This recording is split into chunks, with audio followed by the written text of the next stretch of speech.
sandals and shorts, and surf and scuba and sand and sailing and soccer. San Diego, California.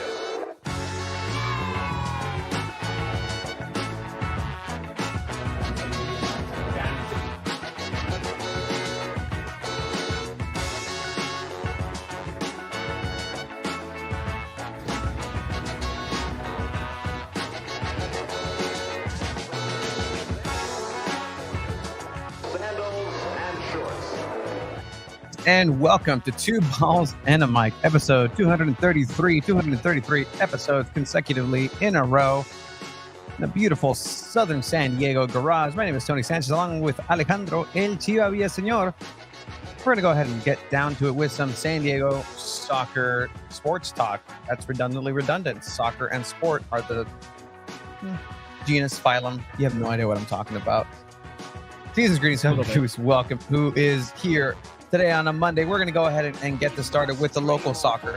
San Diego Wave will have a game coming up back at Torero Stadium, the original home of soccer in San Diego in a professional setting.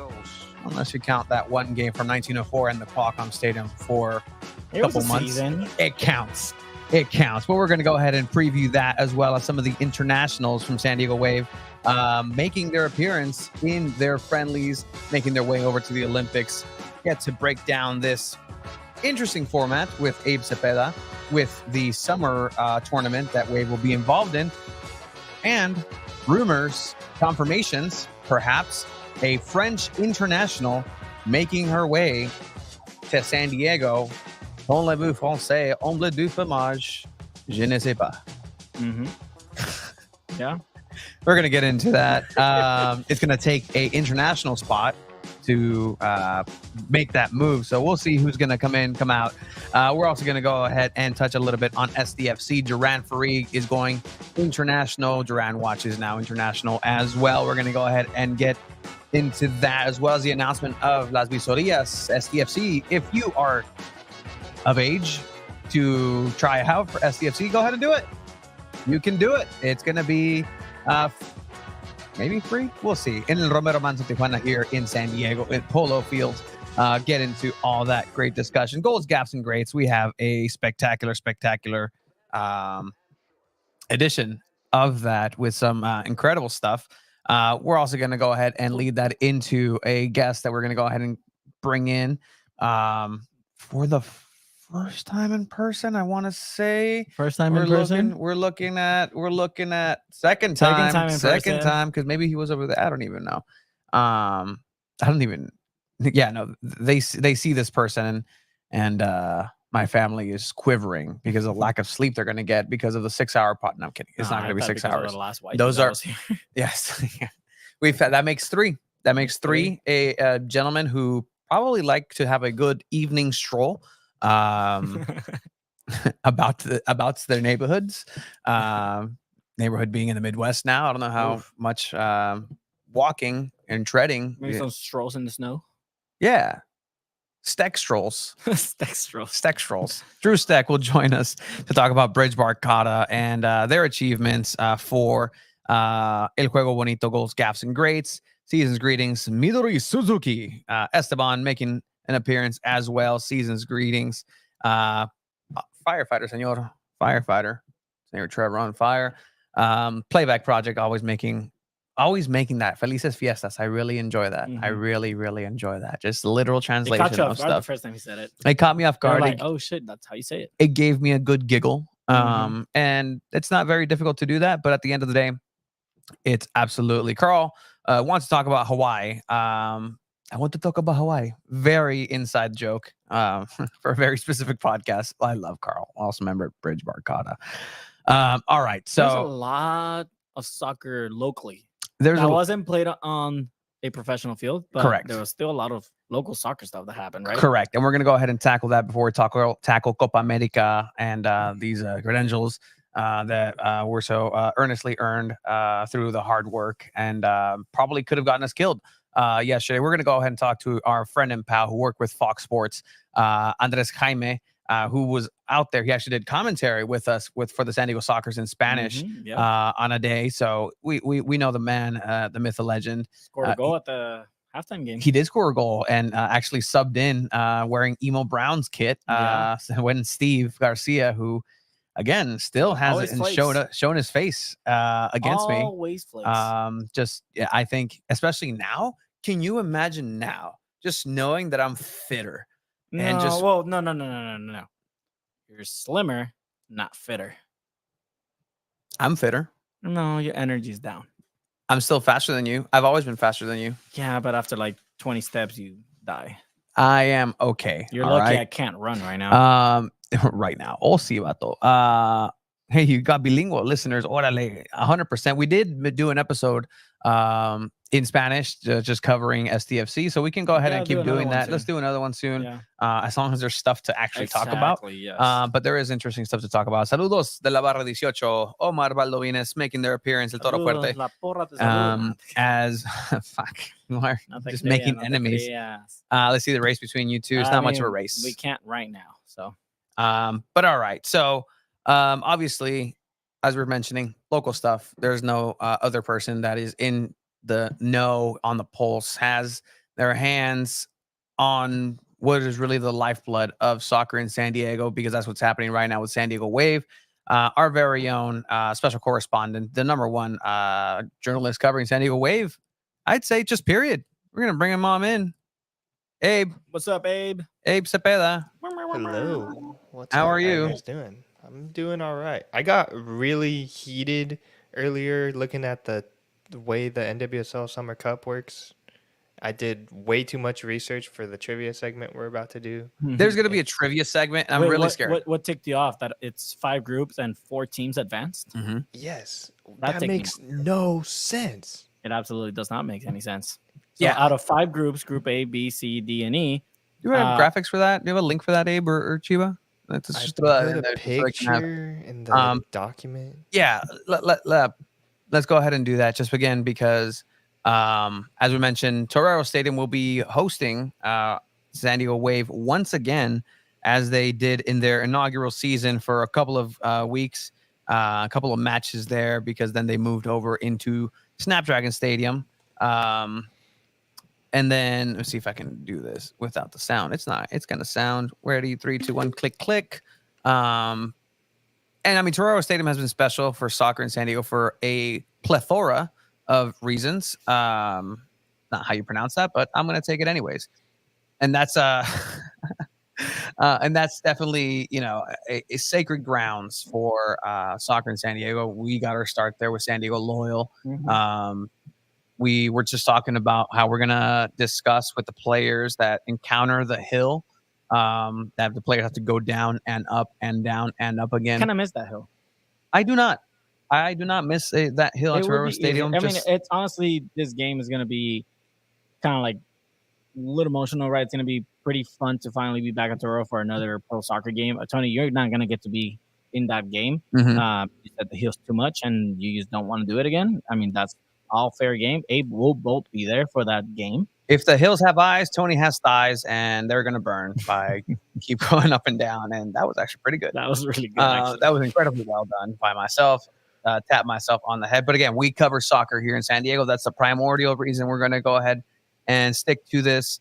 You can keep that. Here it is. This is a very low HD screenshot of what we have here. This is Group A, B, C, D, and E. And this is exactly what you were mentioning. Of 5 group winners, top 4 with the most point advance to the semifinals. Okay, so let's just say like all of these top teams all win all three of their matches. There's going to be a team that can be unbeaten that doesn't advance out of the group stage. Like, it's just such a bad setup for no reason. Yeah, as we have all the HDs here now, it's not ideal, and that's just in general with any sort of tournaments, that there has to be some sort of gimmick to it apparently, and the rules are, whatever, they're going to be designed hopefully, because if I'm the tournament builders. I want this Mhm. to be a successful, attractive a play tournament where the best matchups are going to happen, but there's parity as well.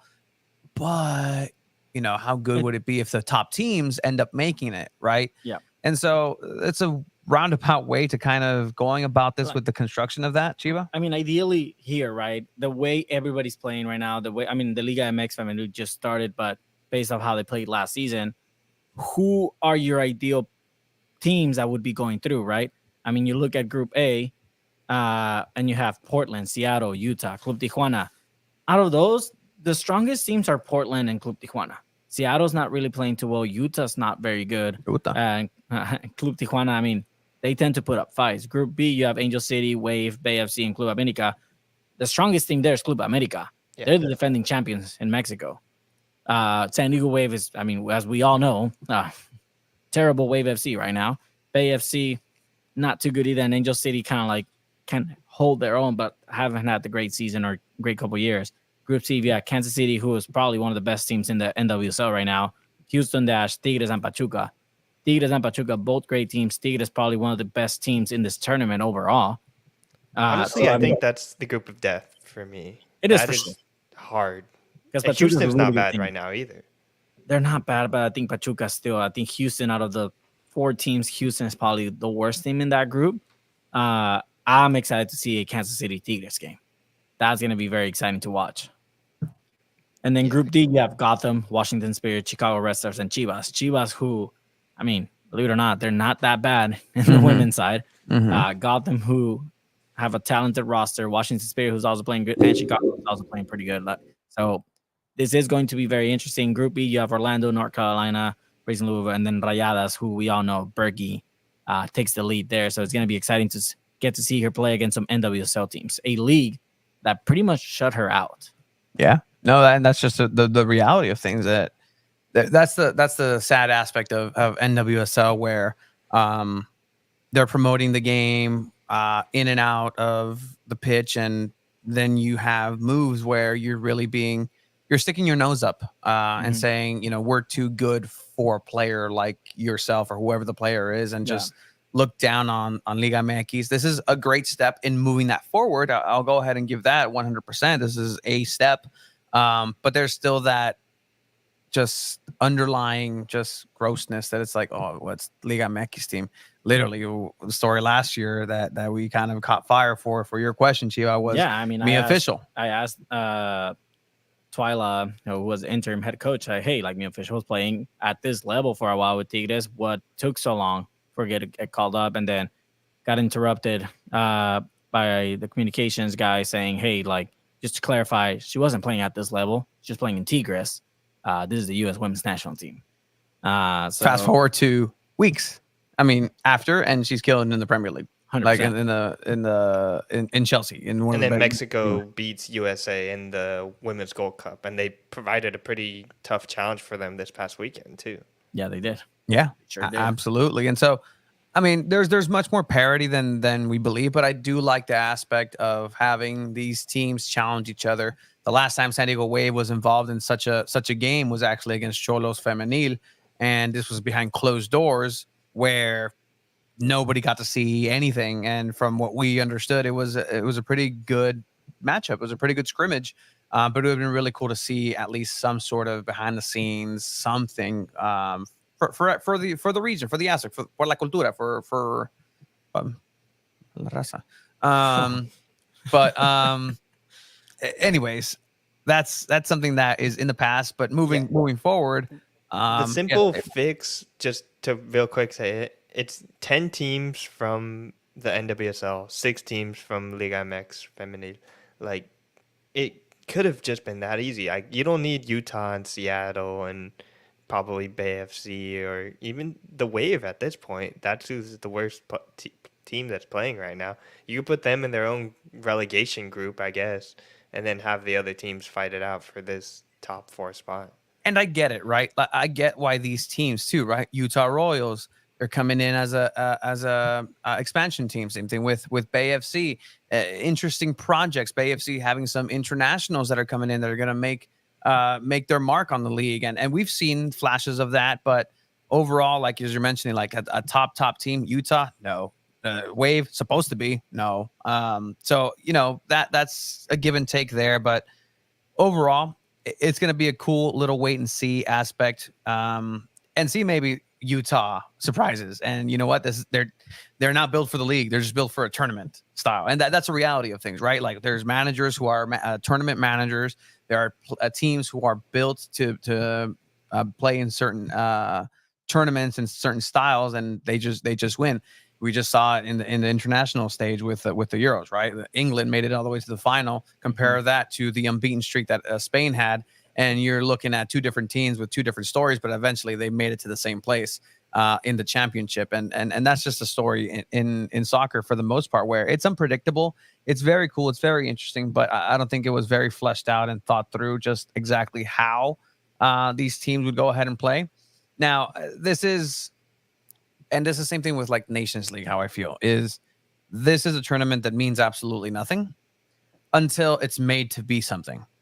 Nations League for the internationals, it's a friendly. It's a tournament of friendlies, and you get something at the end. But because there's vitriol, because there's that spice, it's starting to mean something.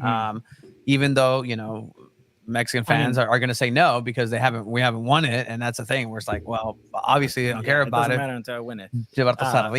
I mean, we also got to see if they're gonna run next season with this in the summer, right? There is no kind of like misses. There's no Olympics. There's no World Cup, so it'll be interesting to see if they still kind of come up with something for the summer, or just, I mean, they have the Conca Champions coming up as well, so. It'll be interesting to see if this is just kind of like a fill-in tournament, which, I mean, essentially it is. But, I mean, I hope to see more crossover for sure between NWSL and Liga MX, and it looks like we are going to have that. But this is kind of like a trial and error. Let's try this out. Let's see how it works. If it works, it works. If it doesn't, okay, let's try to tweak it.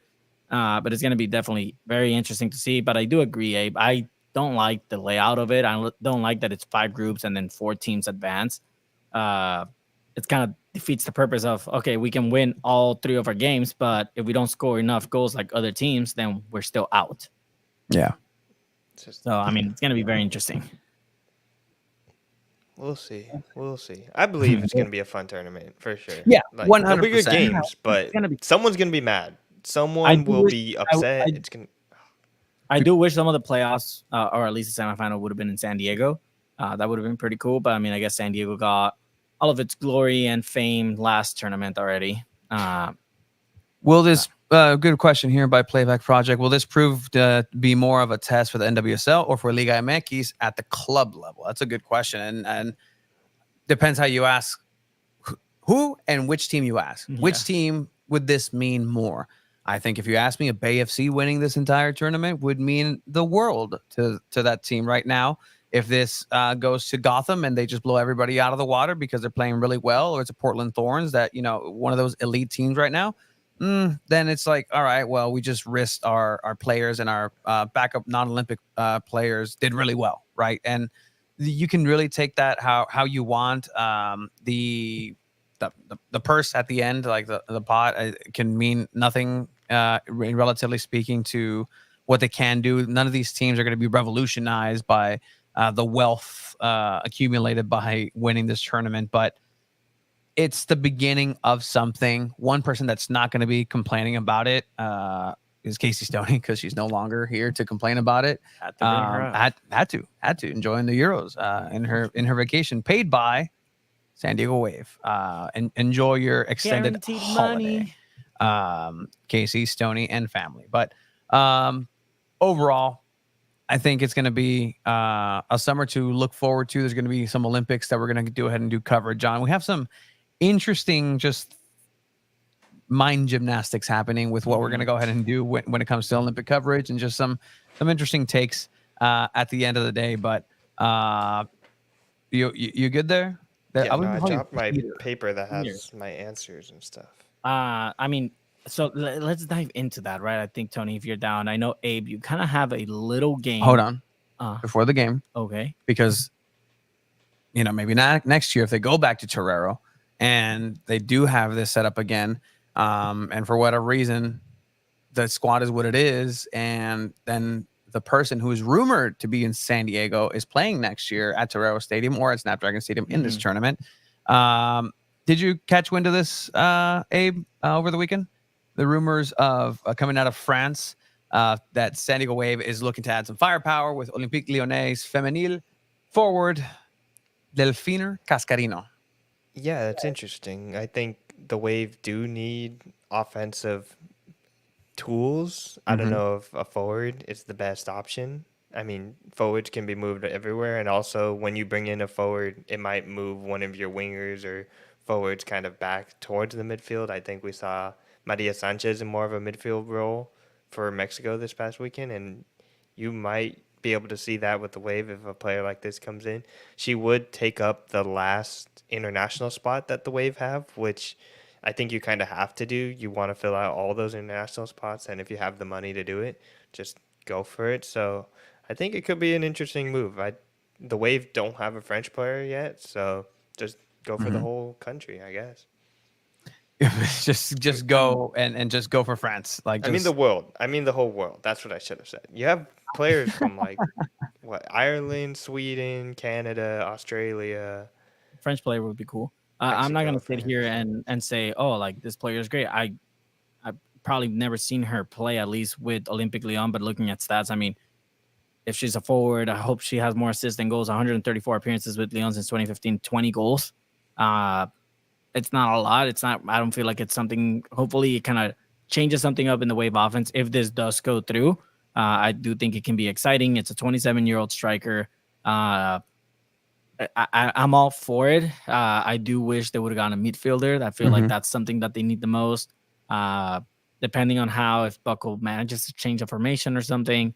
But I agree. They need goals. They need goals, and this is the way to get goals. You put in a new striker on there. You mentioned Buckle, but it's like, at the end of the day, I think it's very clear that like these moves aren't coming from a specific person other than the top at San Diego Wave. At the end of the day, Buckle is the coach right now. Yeah, so he's the one making the calls on the field. He can decide not to play Cascarino. And just some stats that come up with when compared with the top 9 competitions in the world of the last year based on 573 minutes played.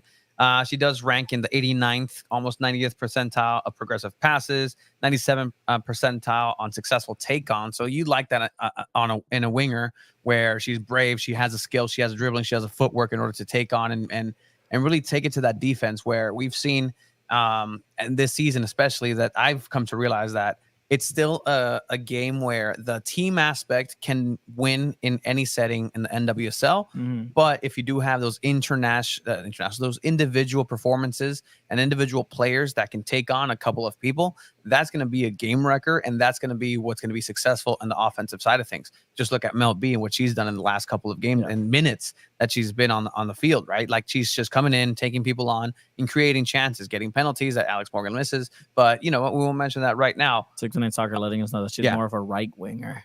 Yeah, and she can play on both sides, but she is more of a right winger, which means she then can complement Maria Sanchez that has been playing on the left, or you can play her, and you can then maybe also put Maria Sanchez a little bit more centrally.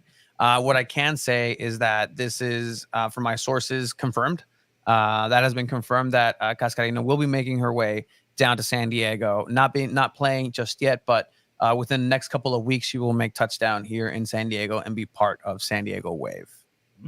Nice sources. You got to play the sound. Come on. No. That was not the sound. Confirmed. Breaking news. Confirmado. Here we go. Llega. Sí llega.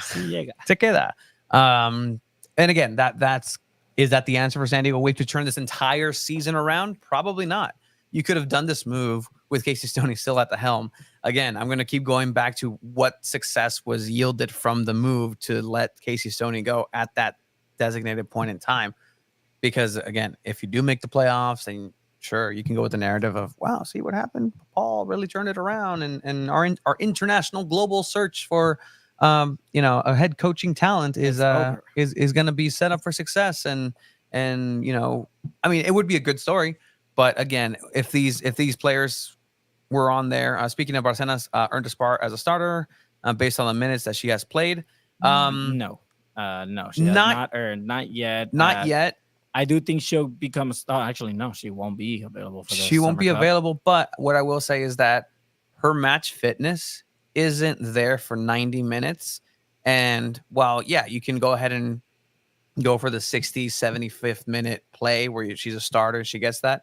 I think right now, as a game changer, is the best role that she can definitely be serving in right now. She's that spark. She's that element where if she gets the ball, you're going to have to pay attention. The league is on notice. If Melanie Barcenas touches the field, you're going to go ahead and have extra coverage on her. And that's just going to take away, hopefully, from somebody else, Maria Sanchez, because then Landa Cross or something along those lines where she can get that disruptor role hands down locked in.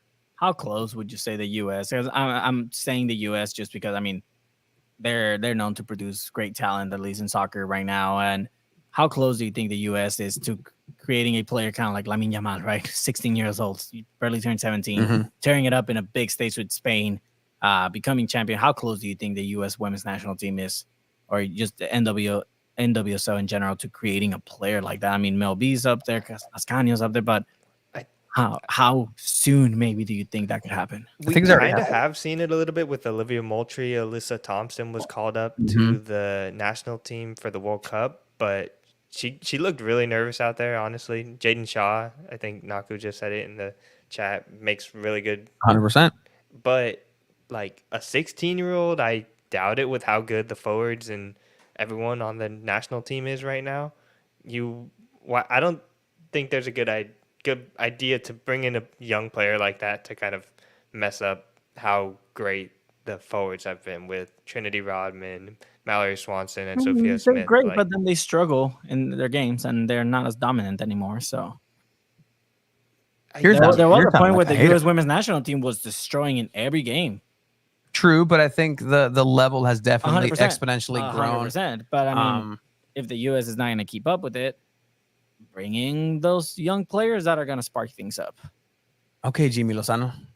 100%. All right, great idea, dude. I mean, it's a give and take, right? Because there's still a lot of great talent with the veterans, the squad that they have right now. Maybe not veterans like Alex Morgan per se, who are phasing out of the national team, but you are having a stimulus of talent that's coming up. Again, just mentioning some of the names that we just mentioned, throwing me official. Like, again, the U.S. women's national team is in good hands, but does that mean that they're going to be as dominant as they once were? I don't think so, because the world's changing. The infrastructure of leagues is definitely much higher.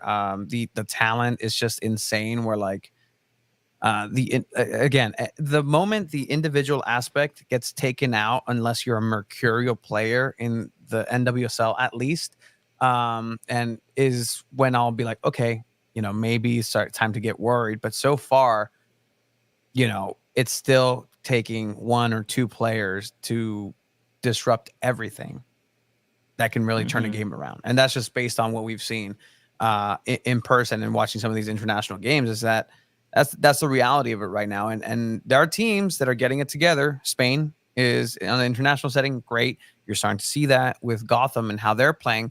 Maybe, and you mentioned this, I think it was you, Abe, right? The worldwide search for a next head coach for San Diego Wave may land in Spain, because that's the way that soccer's naturally progressing. It's the fundamentals, a different type of fundamentals. Yeah. Something I like about the NWSL is that it's a fundamental game, and that's just a really good, pure expression of soccer to its core. And so I think it's moving in the right direction just globally, and tournaments like the Summer League are definitely gonna go ahead and help that. So just wanted to mention that before we get into our cool Torero Stadium. I don't even know, what are you calling this, Abe? Torero Trivia. Torero Trivia. A few questions. It can be, you guys want to work together, or do you guys want to go against each other? Against each other. No, because then if we both get let's do one answer, because if we both get it wrong, that just means that one of us got it wrong. I don't know. I'll start you guys off with an easy one. Do you guys want an easy one to start? Yeah. Okay. So the Wave played 11 matches at Torero Stadium across all competitions. Mm-hmm. How many times did they win? I know they had a lot of ties. There were a lot of ties at home for Torero. How many times did San Diego Wave win at Torero Stadium? Their first game. 0-0. Great, great. Yes, they did win that one. A couple of Penalixes. I want to say 6. I'm gonna go with. Wait, are we going with the same answer or a different answer? I want to go with a different Okay, answer. I fine. think Screw it's the rules. I don't know if it's 6. Okay. 5, 5, 4, 3. I'm gonna 2, go with 1. 5. 5, 5. You guys are both yeah. incorrect. It was 4.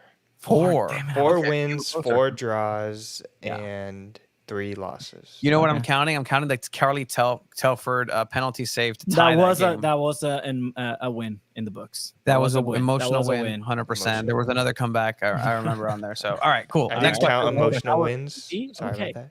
So I got one. Damn. This one might be easier. Who was the first professional San Diego women's soccer player to score a goal at Torero Stadium? Professional San Diego, like from San Diego, or that plays for San Diego? Plays for a San Diego soccer team. Shannon McMillan. I mean, if we're being technical, I mean, if you're being technical, I'm going to go with That- Shannon McMillan. Is the correct answer. okay. Yes. Shannon McMillan with a brace in- Absolutely. Yeah. against Shout the out San Diego- Washington Freedom. San Diego Good stuff, Spirit. Tony. Shannon McMillan, part of the recently celebrated 99ers, 99ers. will be on San Diego Punto Futbol's Two Balls and a Mic next week. Confirmed appearance by the great Shannon McMillan. Ooh, we Did love not know that was a Shannon. question. That was a good segue. Wow. Gabe? It's All right. crazy. I can't believe that was like 2001 or 2002. And Yeah. now she's with the Wave. Like, that's pretty cool. It's a good little story. Yeah, It's it through is. line. All right, I like this. I like Now, Okay. who was the first NWSL player to score a goal in Torero Stadium? Did they have a friendly? Did they have a at friendly? Torero, I think. Sophia Jakobsen. Chiva? And I'm gonna go with Alex Morgan, but I think Tony's right. But Alex Morgan. You guys are both incorrect. Incorrect. The first NWSL player to score was Savannah McCaskill with Angel City. Oh my Interesting. God. Okay. Savannah The McCaskill. first Wave All right. player. Do you guys know who the first Wave player? It's neither of those two for the first Wave player. It's a midfielder. I swear if it's Emily Van Egmond. Not Van Egmond. Jody Taylor? No. No, she was a forward. I'm gonna. Who was it, Abe? 619 Soccer is right. Kaylee Reel. Kaylee Kaylee Real. Shout out Real. Kaylee Real. Shout out 619 Soccer. 609 Soccer's looking on La this famosa up. Kaylee Real. 100%. I like that. I like that. That's a point for you. That's a point for the audience. We're tied. Okay, so Alright. yeah, you guys are tied 1-1 right now. Yeah. Go against the chat. So everyone knows who has the most goals for the Wave at Torero Stadium. It's obviously Alex Morgan. But who has the second most goals for the Wave at Torero Stadium? At Torero Stadium. Stadium. At Torero Stadium. Playback saying, waiting for Siri. Who's the At Torero second most Stadium. goals at Torero Stadium? Because it's Alex Morgan, it's Penn Alex, 100%. I'm going to go with, the artist formerly known as Taylor Korniak. I'm gonna go with. Hold on, Abe. Give me 5 seconds to think. Sophia Jakobsen. It's not. She had a one goal there. I'm gonna go with Jody Taylor. And this is across all competitions. Just one Across all competition. competitions. Challenge Cup, too. Yeah. Challenge Cup. Cuando quieras, güey. Cuando quieras. Dude, it's hard. Well, then just spew it out because Okay, clearly you don't know I'm it. gonna go with Mackenzie Doniak. What? It was Amira Ali. Amira Ali. Three goals. Amira goals. Ali. Oh man, Abe, the story I have about Amira Ali for you is I've been promising you for 2 weeks, but oh man, yeah, Jody Taylor. People were guessing. See, we weren't totally off. All right. No, there's Right. been a lot of Jody Taylor. on. Okay. Now, who has which Wave player has the most yellow cards in Torero Stadium history? Taylor Most Korniak. yellow cards has to be Taylor Korniak. Has to be Taylor. Has to be Taylor Korniak. Yeah. Surprisingly, no, but I'll give you guys a second guess. She only had one yellow card at Torero. She got a lot on the road. Okay, so better gosh. question of asking this, Sabe. Who was the one person to get a yellow card at Torero Stadium for San Diego Wave? No, there's a lot of players that have gotten yellow cards at Torero. Wait, no. I'm So there's one Wave player that only got a yellow card. No, I'm saying she only got one. Korniak only got one. Oh, okay, gotcha. Okay, I'm gonna go with Westphal. McNabb. McNabb. You Both guys are wrong. both incorrect. They never got yellow cards at Torero Stadium. Okay, That's The right. correct answer, Kaylin Sheridan. Kaylin Sheridan. Tied Abby for Bell- second is Kelsey Turnbow, Jody Taylor, and Casey Stoney with Who 2 would have each. thought the violent turn of Kelsey Turnbow, second most yellow cards in Torero history?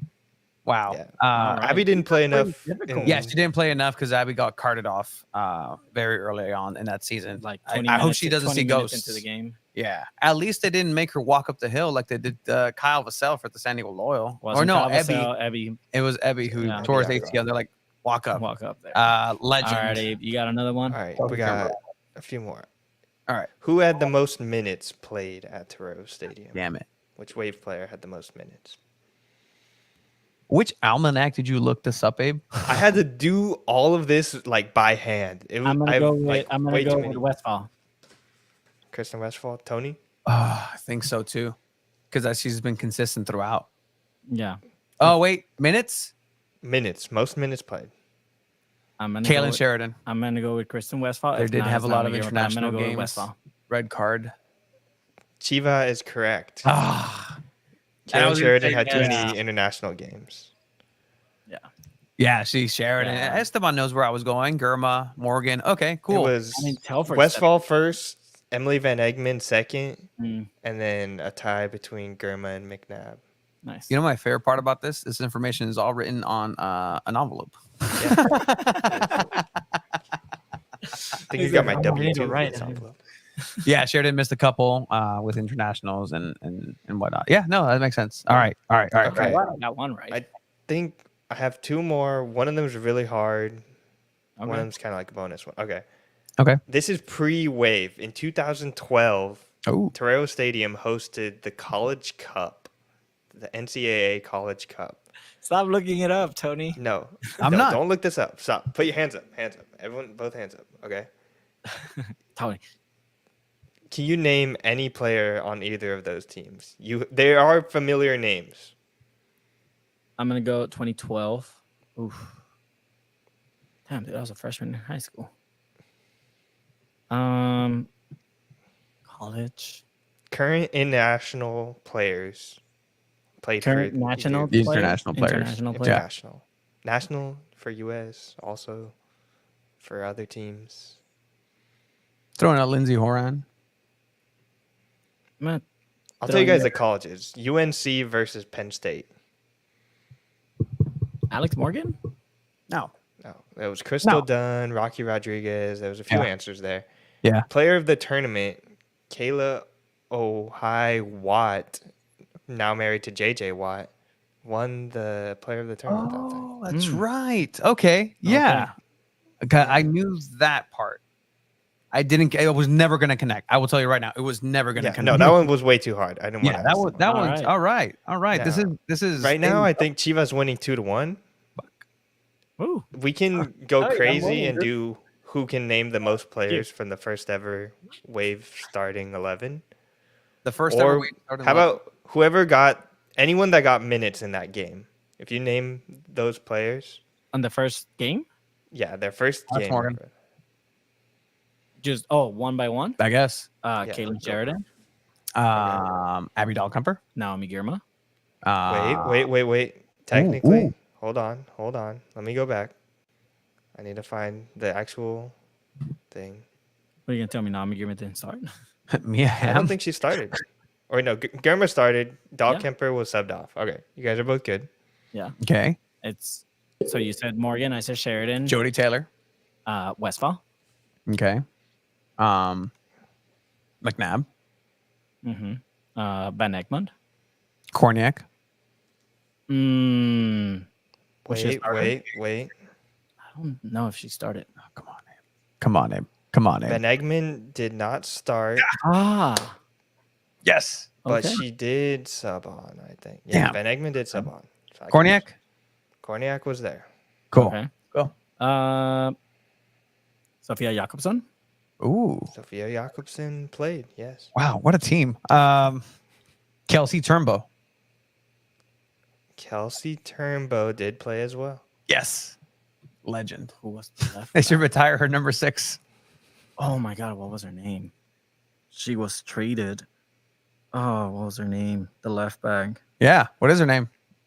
Oh, she was traded She was traded. for You're right. Poe. Yep, absolutely. No longer here. Just like Poe, actually. Mm-hmm.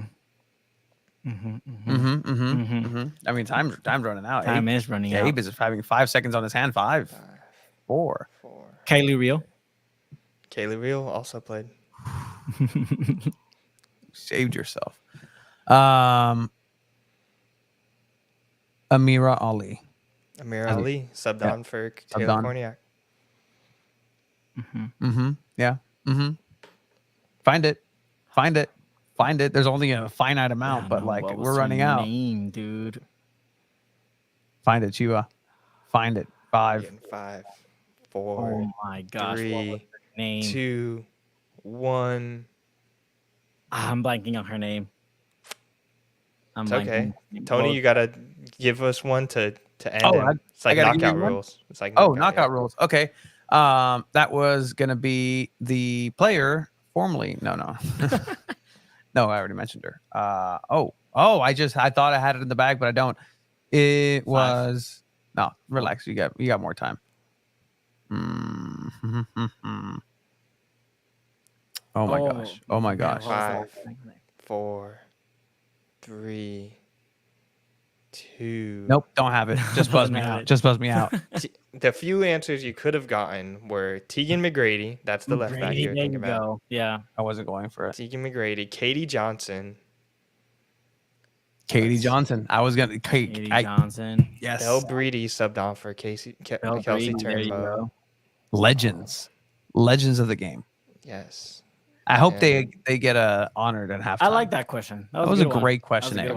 one. So you guys are tied. Actually, no. Chiva won. Yeah, Chiva won. you did. Good job. Finally, you Thank win. you. You win. Congratulations. Your check will be mailed eventually.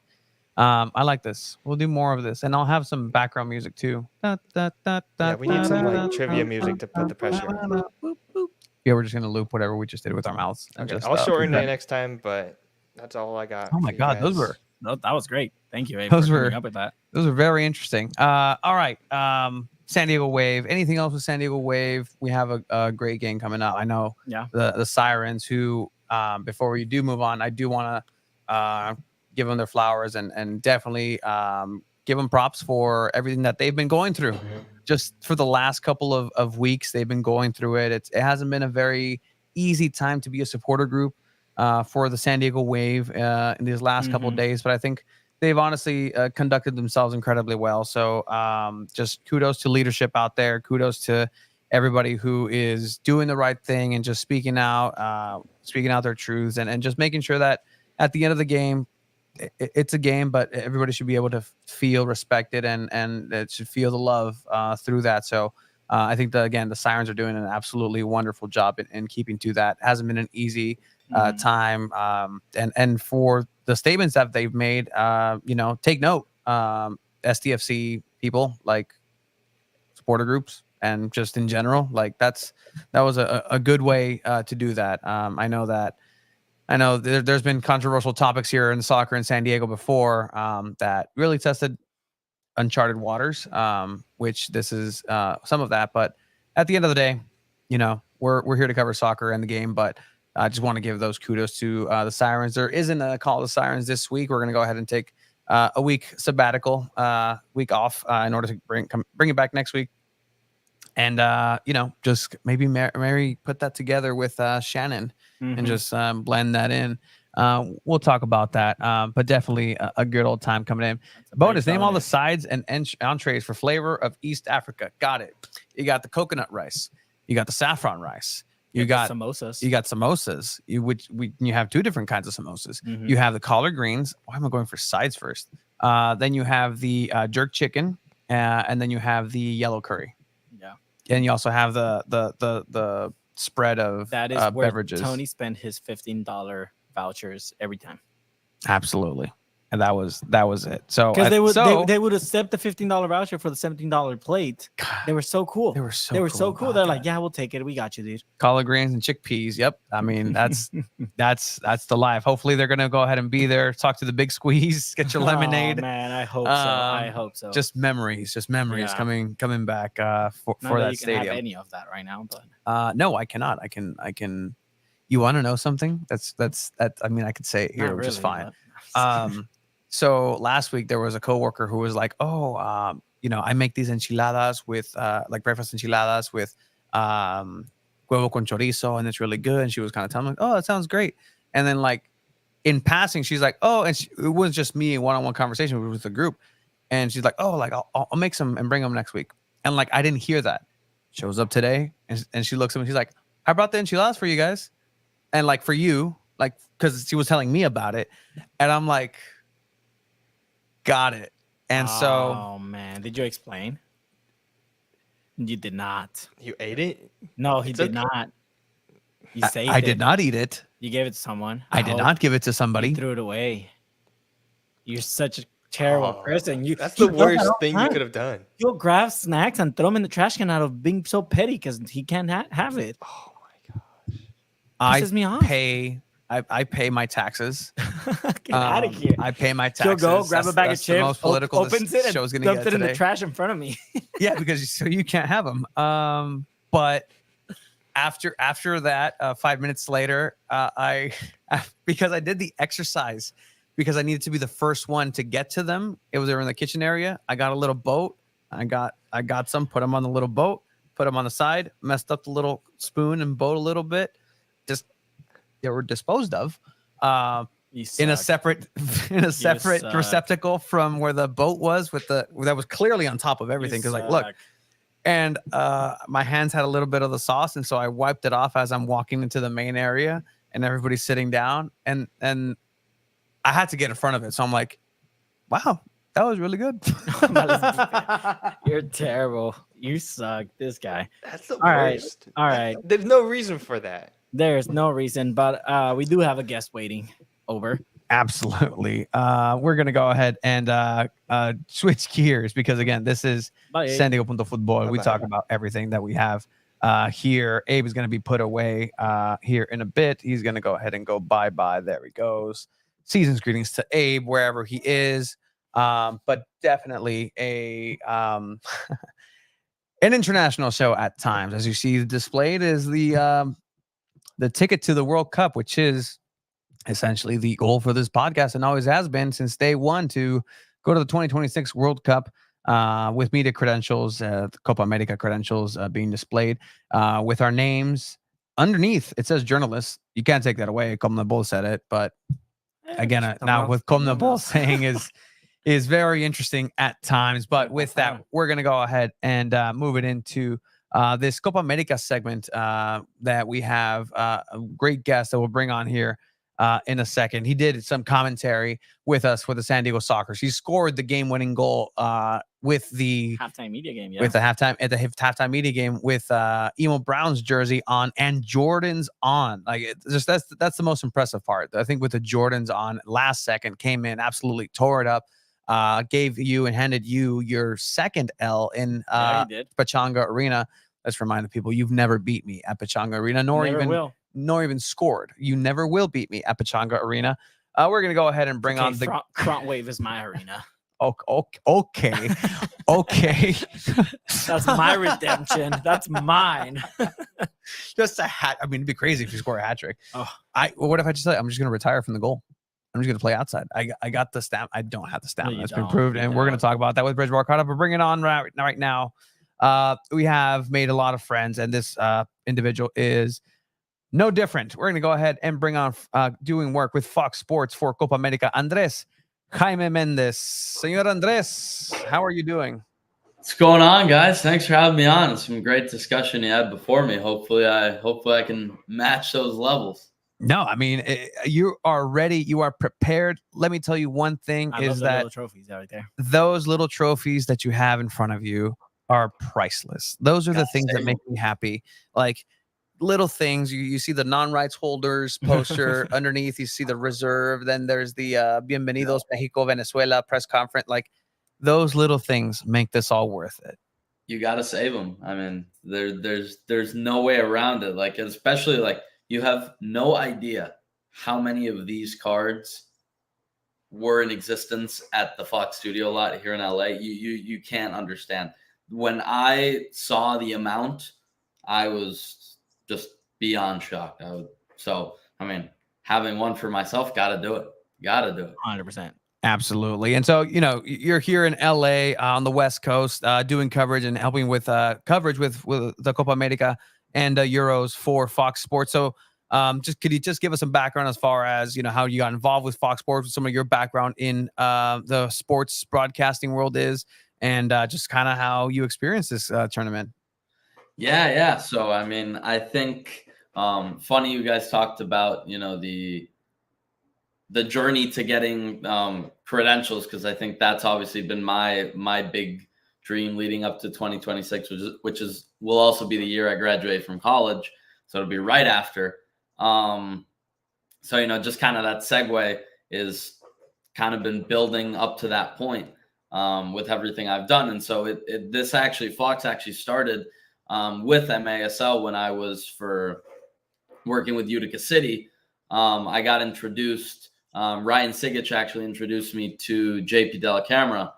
And then from there, he, really is the godfather of soccer and really helped me out a lot to get to Fox, and now being with on-air talent development and, kind of really getting a good grasp of what it takes to be on air at Fox, and helping out with the production has been great. And, obviously doing soccer with, indoor with the MASL with you guys in Spanish. It's too bad. I hope they bring that back at some point. Maybe got to talk to Craig about that, but I would love to bring that back. But, just getting two sides, last summer being with Telemundo for the Women's World Cup, and that team did extremely well, producing it, winning an Emmy, a Telly for graphics, which was the team I was thankful to be a part of. So, I mean, it's been a super fun ride, and yeah, just like you guys, building step by step, and the goal being let's get on air for 2026, debut to the world, and yeah, that's kind of I would say I think that's the ultimate point for anyone trying to work in soccer. I mean, you can't get higher than a World Cup, so that is the pinnacle.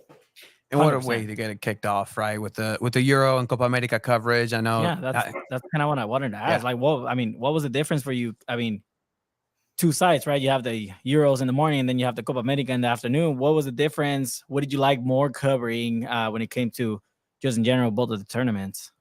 I mean, I honestly think the tournaments kind of balanced each other out, and believe it or not, so did the hours. Because for some of the games, for some of the even for the games that we weren't doing at Fox that Fubo had, the first one, that Switzerland-Hungary game, which didn't even have a score bug.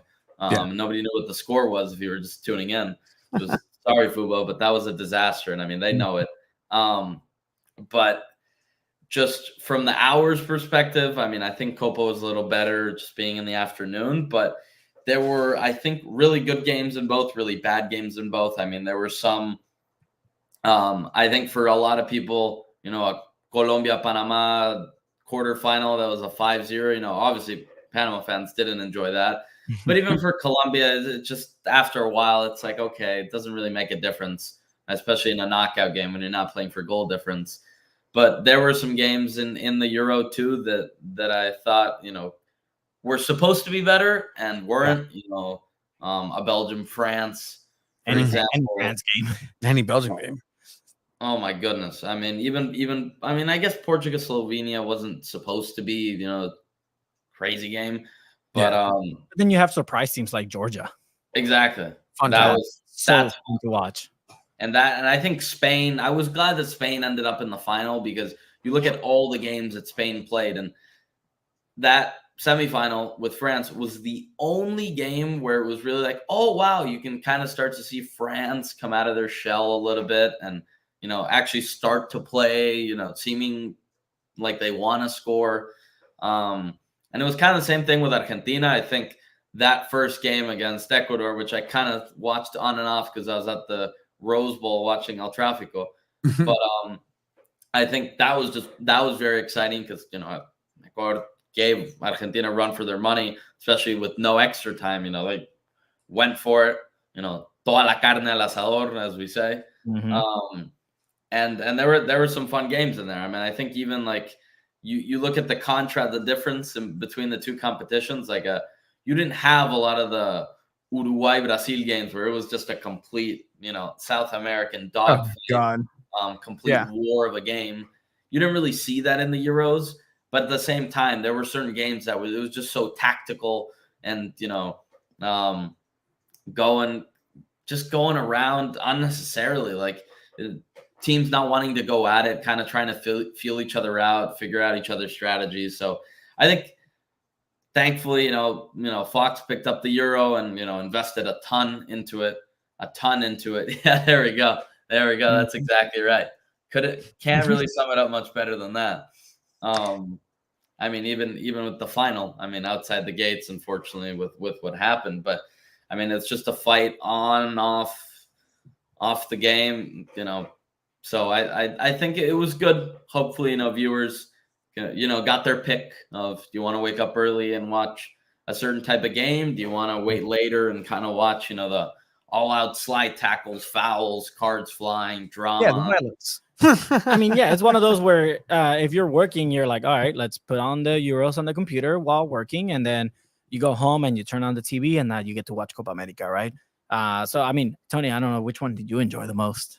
I enjoy the Euros more, like just on a pure soccer standpoint, because Spain made it so worth it. It's one of those things that you don't really see some of the best of the best express their soccer skills in such a way internationally as you do with the Europeans. And I only say that not to disparage anything that the South Americans and the North Americans did for this Copa America, but I'm familiar with what happens. I'm familiar with Libertadores. Yeah. I know it's a shit show. I know when the people who are looking at these just incidents that are happening throughout CONMEBOL of people who are going over the barriers and all these different aspects of the reality of culture of the South American game. 1, 2, it happens in every single major music festival where people are hopping the fence, right? And obviously you want everybody to be safe. You hate to see people who were actually ticketed. You hate to see journalists. Was that you weren't in Miami? That wasn't you getting carried as credentialed media, and tackled by 18 police officers, right? Just making sure, individual poor guy taken by the ankles.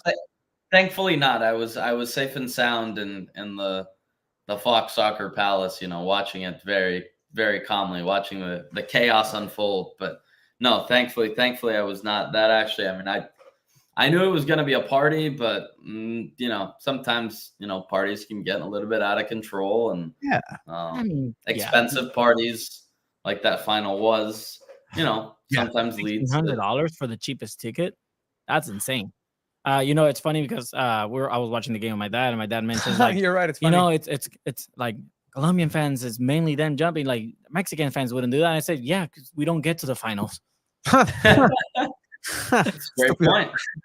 Yeah, excellent point. We'll get to the gaff sport, and we'll mention what the Mexican fan base has been doing in the stands and out stands recently. So it's just the reality of it, where it's like, it's an all out brawl, like you're saying. But it has its own place in soccer, and it's just a different sport at that time. And that's what the World Cup is so great about, right? You get a hard-nosed bulldog mentality team that's just there. It's going to be annoying. It's going to bite your ankles, and they're biting the ankles of literally just gods of the game that are gliding across the grass, trying to do the best motions and the best tactics and the best triangulation. Aquí viene un pinche argentino with the slide tack. Aquí viene un pinche peruano. En su madre, And you had beautiful stories on both the Euros and Copa America. You had Di Maria's last international game, right? Started with 2008, debuted with Messi with Argentina, playing their first game together, going through all those losses, and then winning a championship at the end again. And then for the Euros, you have Lamine Yamal, 16-year-old Phenom, with Williams, 21-year-olds, tearing it up, younglings, winning the Euro. So, I mean, both tournaments had great stories, and it's just a matter of which one you kind of prefer to watch. But I agree with you, Tony. I enjoyed the Euros a lot more than the Copa America. And we got to go to the Copa America. True. Very true. Yeah, I have to touch on a little bit of this, of what Esteban just said. Yeah. Because, I think you can talk about the refs point I'd be careful with, because I think there was some drama, especially, I'm thinking the Germany-Denmark game, which also, when you talk about security, you think about fans entering and running on the field. You had a lot of people run onto the field during the Euro at different points, especially during Portugal games, so much so that they had to say, hey, stop running onto the field to try to get a picture with Ronaldo, stop it. And they really tried it until the very end. But some controversy with VAR. We talked about the offside, and they had the same semi-automatic offside that they used in Qatar, and you see the little sliver that's offside, and it's like, should the rule really come down to that? I mean, questions that people are asking themselves.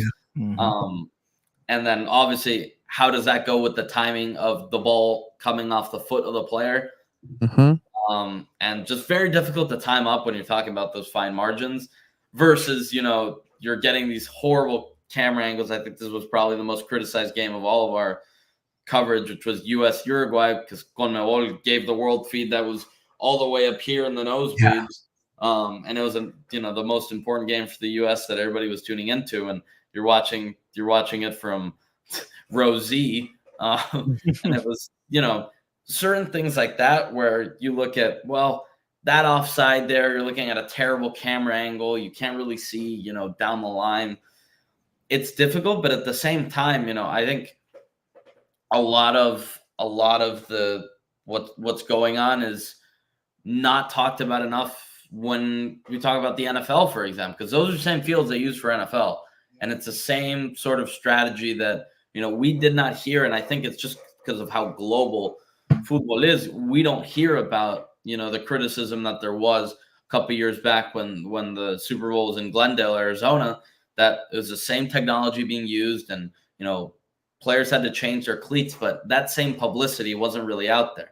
So I think just from the beginning, I mean, Marcelo Bielsa went crazy in his press conferences for Uruguay, talking about the fields and the excuses and this and that. And it was very interesting, Argentina right out of the gate saying these fields are terrible. This is a disgrace, because Argentinians, they think they're Europeans, right?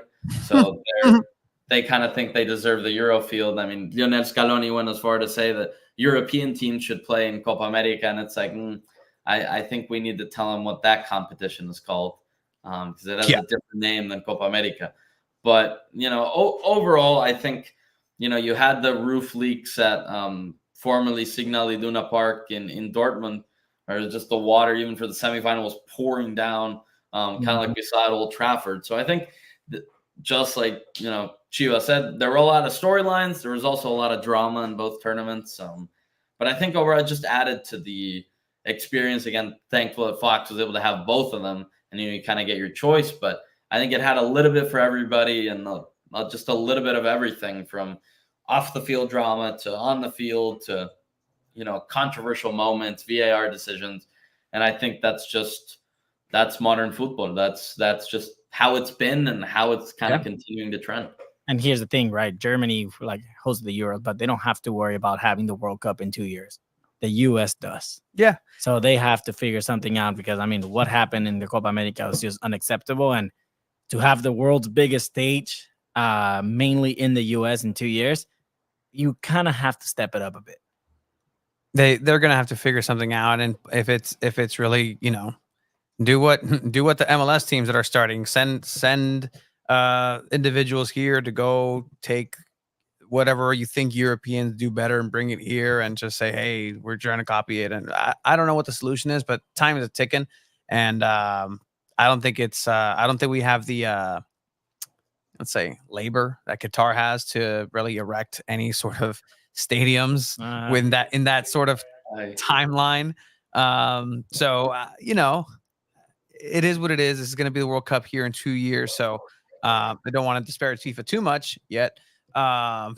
Before let's not piss him off. Senor FIFA. But no, it's going to be a really interesting just Senor FIFA. development. Yeah, I mean, yeah. But overall, I think it was a great festival of soccer overall, a great summer of soccer in general. Just before I let you go here, Andres, and we'll have you back on. I really enjoyed the conversation because there's definitely a lot more that we can get into. Could you anything that you remember, just a brushed elbows? I know you were talking. You ran into Jimmy Conrad and things like that. But anything that just stood out for you and just maybe a learning experience that you had and just going to take from here on out? Yeah, I think again, as we talk about, everything that goes on, you just think about all the different organizations that are going to be in play in 2026, coming together and, getting to see how UEFA does things, CONMEBOL, Fox, which is obviously a huge organization.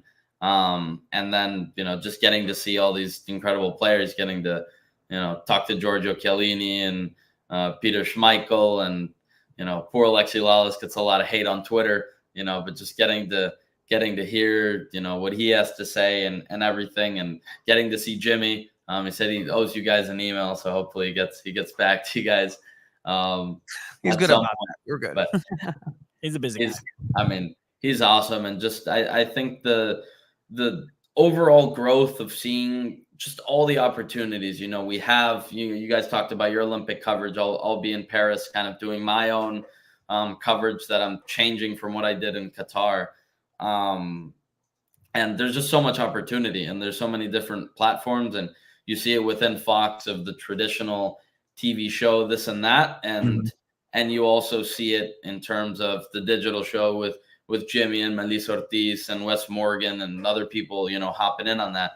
There's just a lot of opportunity. And it's just, I think, really learning and figuring it out. I had some great conversations with people at NHA in Hollywood that were just kind of talking about, you got to pivot, you got to see what works. And I think just learning all of that as we build to the biggest stage in the Club World Cup next year here in the States. So, I mean, it's going to be one heck of a ride.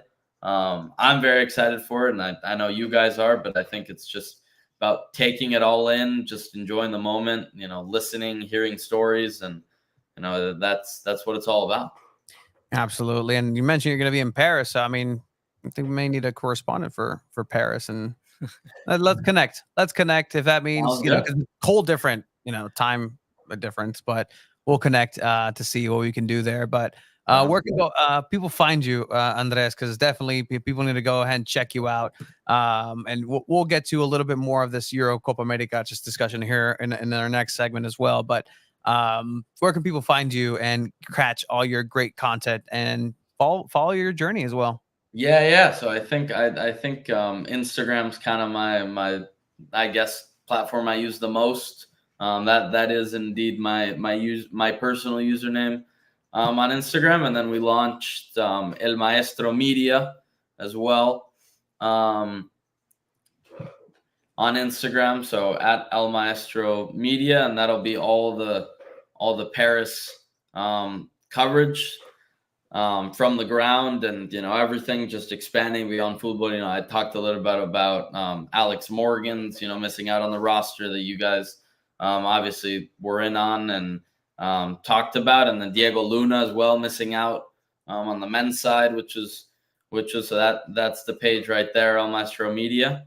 And so starting to get that off the ground a little bit, and let's connect for being a correspondent and help you guys out however I can. And I'll have track and field, swimming, basketball, gymnastics. So it'll be a little bit of everything.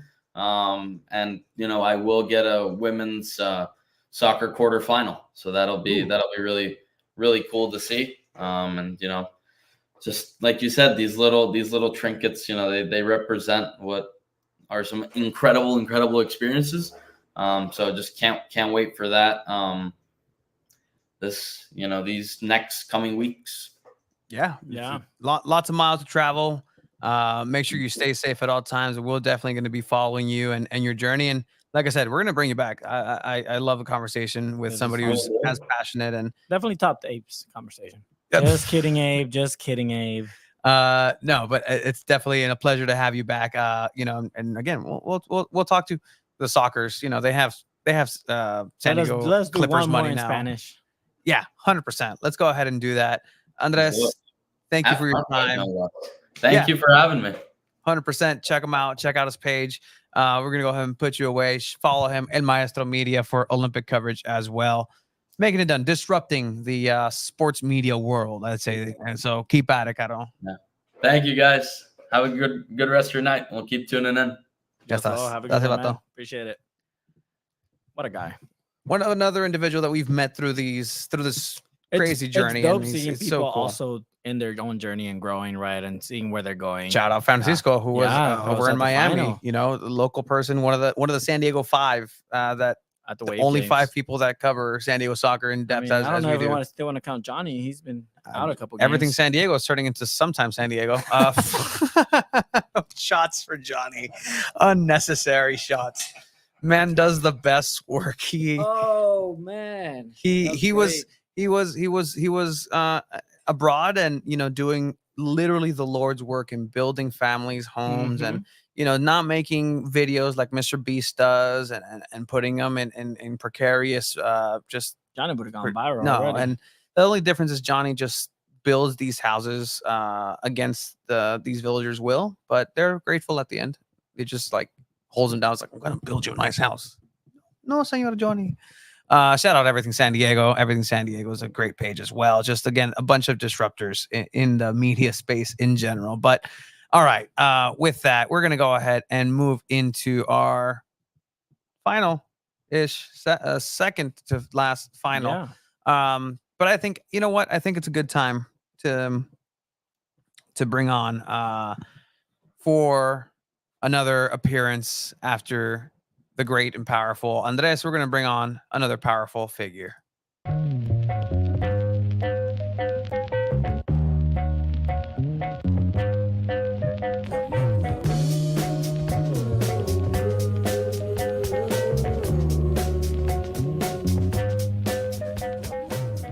For El Zarape de San Diego, we're going to go ahead and have a discussion with.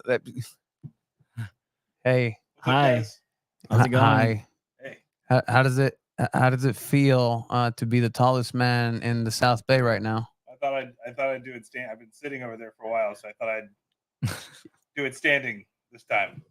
I think my family's gonna hate that you're projecting so well from up there, so I'll just have you take a seat.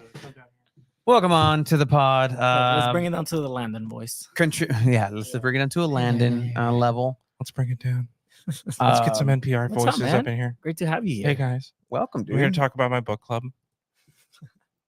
What's the name of it's your book club. I was gonna say, what's the name of your book? What's the name of your book? Because you're reading your own book in this book club of yours. Book Barcata. Book Barcata. Go ahead and find it in your nearest borders. Not in what's the other one? Clearly, I don't buy books. I rent them. Barnes and Noble. Barnes and Noble. Only 2 locations in But San Diego. use your local bookstore. Go to like Verbatim Books in North Park or whatever. Mhm. Hit them up. People like that. Everybody's got a local bookstore. I'm calling your bluff because I'm looking up local bookstores in my area. Look up local bookstores in your area. The Book Catapult.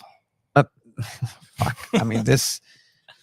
If, This is the guy that takes strolls around his neighborhood, If the all right? literacy levels in the South Bay can be explained in a graphic, fuck. Hey, there's one right there. Look at all these It's bookstores. the Barnes and Noble. Look at all, and then it's just All right.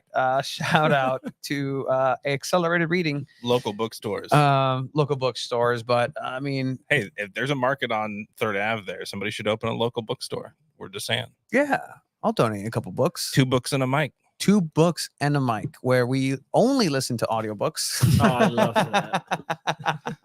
And then Shannon passed. And just those sweaty balls. sweating. Sweaty balls. NPR voice. All right. So Drew, I brought you on a little earlier just to get into the fray of it because Sure. You I had know Abe and then Andres and now Andrew. I'm like the sour cream in this dish. it's a AAA affair today. Yes. Absolutely. The second biggest promotion in wrestling for Mexico, AAA. Triple H. Triple H, as the British would call. Abe is Yeah. the guac. Andres was a salsa and the sour cream. No, again, he's meat to mouth guy. Meat to mouth. mouth. But Yeah. yeah, the meat goes in the mouth. Legendary. Sometimes just a little mayo, maybe a little aioli. I don't know. Okay, you called it aioli. You can't call it aioli It's just mayo, but it's fancy. just because you call it aioli. The amount of vowels in that word bothers me. Yeah. It's too much. Aioli. All I've been right. doing It's already Duolingo. derailed into absolute chaos. But all right, we're gonna go ahead and get into a little bit of SDFC talk, which is why I brought you in Great. perfect. Esteban saying, all right, what are we saying? 3 hour, 4 hour plus pod? That's Neither. that's a Come man on. who knows two He balls in knows, a he mic. That's a man knows. who's Yeah. here. Not tonight. though. It's No. not. It's This not. will be silly, but it'll be short. We'll get you out on time. Maybe a little extra rest we tonight. all have bedtimes tonight. so- Yeah. Absolutely. Hey, we all have wags now. Yeah. Yeah. Yeah, Yeah, tails. Like Yeah. like the furries. yeah, we wag our tails. Have you seen there's a video going out in a furry convention and somebody's asking, again, derailed, asking, hey, what's your real job? And it's like, I'm a mechanical engineer. And they just keep going down the line. It's these like people who have, it's the infrastructure of America, Right. who's just in furry costume. So shout out to the infrastructure of America. Arriba la America. Chingue su madre. All right. So SDFC did have some news coming on down. We'll touch very briefly. I know this is very, Near and dear to near my and heart. dear to your heart. But you know who is near and dear to your heart? Duran Free. Duran Free. And Duran. And- Duran so far away. Is that what I need to change? to Have, the U28 have you championship? have you seen our What's that? the dumb intro video I have for him? Well, I just came up with a new track for it. It's Lucas, great save from Shuttler, the first test of the evening. Looking in Taylor's direction, heads him down. Curry is there, big time save. From his end now, Durant 3-1. Duran. You're gonna have to change it. Couldn't get away. Can't get away from the national team. Who How called about, him up. I'm gonna punch this up. Gotta make a save. The 80s has taken over the two balls out of my garage. But SDFC player Sign me out with Abe. just put you away with Abe, just into the abyss. San Diego Waves first signing Duran Free, San Diego loyal legend. There's currently still a mural I checked the other day of Duran Free in Alejandro San Guidos Diego. is Stanford Avenue. I mean, it's I guess it's of him. Yeah. I was there when it was unveiled. It Yeah, was a good time. They haven't crossed Guidos on third yet. I mean, it's more interpretive, but yeah, they're like all of them were yeah, no, 100%. from the facial aspect. Collins, Yeah. Yeah. Guidos looks like he needs to take a shit. It's just they did them in really fast, and that's one of the places. Yeah. you could tell. The whole idea was like we're gonna put them up quick, and you won't see them, and Yeah. like that's cool. They did it like overnight, but like Like thinking about it, I almost That's one of wanted the it to leave the concepts face of- blank. That would have been cool Right. because you know it's a The number. lighting is not the best that they're Right. All right. a little bit of history for everybody go back in the archives. There you go. Absolutely. Yeah, Duran got called up for the under 20. Yeah, You can be- U20 young boys, the younglings, as Chiva called them. 'cause He did not younglings. pronounce that word right. I took everything in me to not pounce, but I will pounce on him. Like you He's said, thinking that about terribly. Jedi temples and lightsabers and children. Because we were just talking about it. Lamina Sure. Yamal would be Anakin in this sense, in your reference, and so it just didn't make any sense. And so go back to watching your acolyte, whatever. And I told you it was not good. You watched it too. So You loved it. I did I'm not. talking Stop more lying. like the second trilogy before the recent one, but like Misa Drew Binks. I was trying to explain just because my girlfriend's only watched episodes 4 through 6, never watched 1, 2, 3, Right. and then she jumped to the Acolyte. Okay. And like, I mean, we've watched. That's a jumping in point. Yeah, That's that's a couple of parsecs away. All right. So Duran is, I think, a very capable keeper. He's hitting the milestones that you should be for somebody his age with that talent that we all, I think, have projected to say, hey, he's our hottest talent that has come out of the player pool that came out of Loyal. Yeah. Xavi would be up there, I'd say, is probably the number 2, or Yeah. different pathways. Obviously, keepers in this country get a little bit more of a highlight. We've done the only position we have developed somewhat as a pipeline. So it's cool to see that he's in the pipeline, which I would say is generally just kind of the major comment here, and that he continues to be relevant in that space, which is really good for his career and moving forward. Obviously, Gaga with Chelsea, Slonina is going to be probably the next guy after Turner, and probably push him out eventually. And then Duran would be behind that potentially. There's a slew of other keepers in the mix, but he would be another guy that's in there. So it's cool to see that he's hitting the notes and checking the boxes. Yeah, hitting a stride in his career, because right now he's currently in Orange County. Last night he was with the team. This weekend he was with the team. We tried to get him as soon as this was announced, but he was in the middle of training going into preparation for the weekend. And then today, first thing today, he flew with a national team. So he was on the run, driving in the sun. So he is definitely on the move. But we're going to go ahead and get a word in with the green powerful Duran Ferry as soon as we can. Speaking of players who were formerly Loyal, Josh Yaro came up and did some headlines, maybe perpetuated by yours truly's. Those sources of you. Sources pointing to the possibility of Right to Dream graduate Joshua Yaro, former San Diego Loyal, coming back to the city of San Diego that he actually really enjoyed and loves so dearly, still has connections here, to play for a team, San Diego FC, coming into 2025, where he's going to be a free agent. So I don't know if we have any... Jaro, what's old is new again. I do think, here's my take on all of this. I think it's great. I think that if he wants to come here back to play, I think that'd be really cool. He's got the Right to Dream story. So it all kind of makes sense. It's one of those things where it's just kind of funny that they were like, we don't want to buy Loyal, but we're just going to buy all their pieces individually over time. One by one, we will assemble them. So it is kind of funny in that sense, but I do think that it is, a great move if they were to do it. It's a fan-pleasing move. It's as close to getting like a San Diegan already, because it's somebody who's endeared to the team, a lot of people forget, like, Tony Gwynn's not from here, but he wanted to play his whole career here, right? And so we love players who want to come back here, who want to be here. So I think there's always a special place for players like that in different San Diego sports teams. The only thing I have to say about Josh Yaro, I'm going to call out Nick Duffy here. I remember him saying, when Nico Boxall signed with San Diego Loyal, he said he is 100 times better than Josh Yaro. Right. So, I mean, I just want to call him out. Yeah, it'd be great for Josh Yaro to come back to San Diego. I mean, he's going to be, 29, 30 end of the season. Center back. He's right now a rotation player for St. Louis. I think he would Everybody be a loves rotation him. player for SDFC as well. But I mean, it would also still be a good rotation to have. Solid. I mean, he's a pacey center back, which is kind of like what you need to have now in this new era of soccer. So he understands want to have the that system pace. too. Exactly. That's the thing, is I'd say that's the biggest thing, is you have this guy who already gets what your whole multinational and it's that headline. about. Oh, Right to Dream graduate comes back to SDFC with the Right to Dream Academy. Full circle moment for Josh Yaro, who, I mean, now plays in the MLS as well. But yeah, that'd be great. Absolutely. Esteban, Matthew, Presidente de los Riptides, said that, it'd be cool to have him back in the Chrome Ball Tour. Midwestern neighbor of yours, Afi, making the chat. Just like, look at that, an hour or so train ride away. But he's there. You measure time by train rides. Train rides. What are we doing? I live in this idealistic republic called the Midwest. Isn't that where the guy got shot? Yes. Okay. No, that was Pennsylvania. They're not part of us. We don't claim them.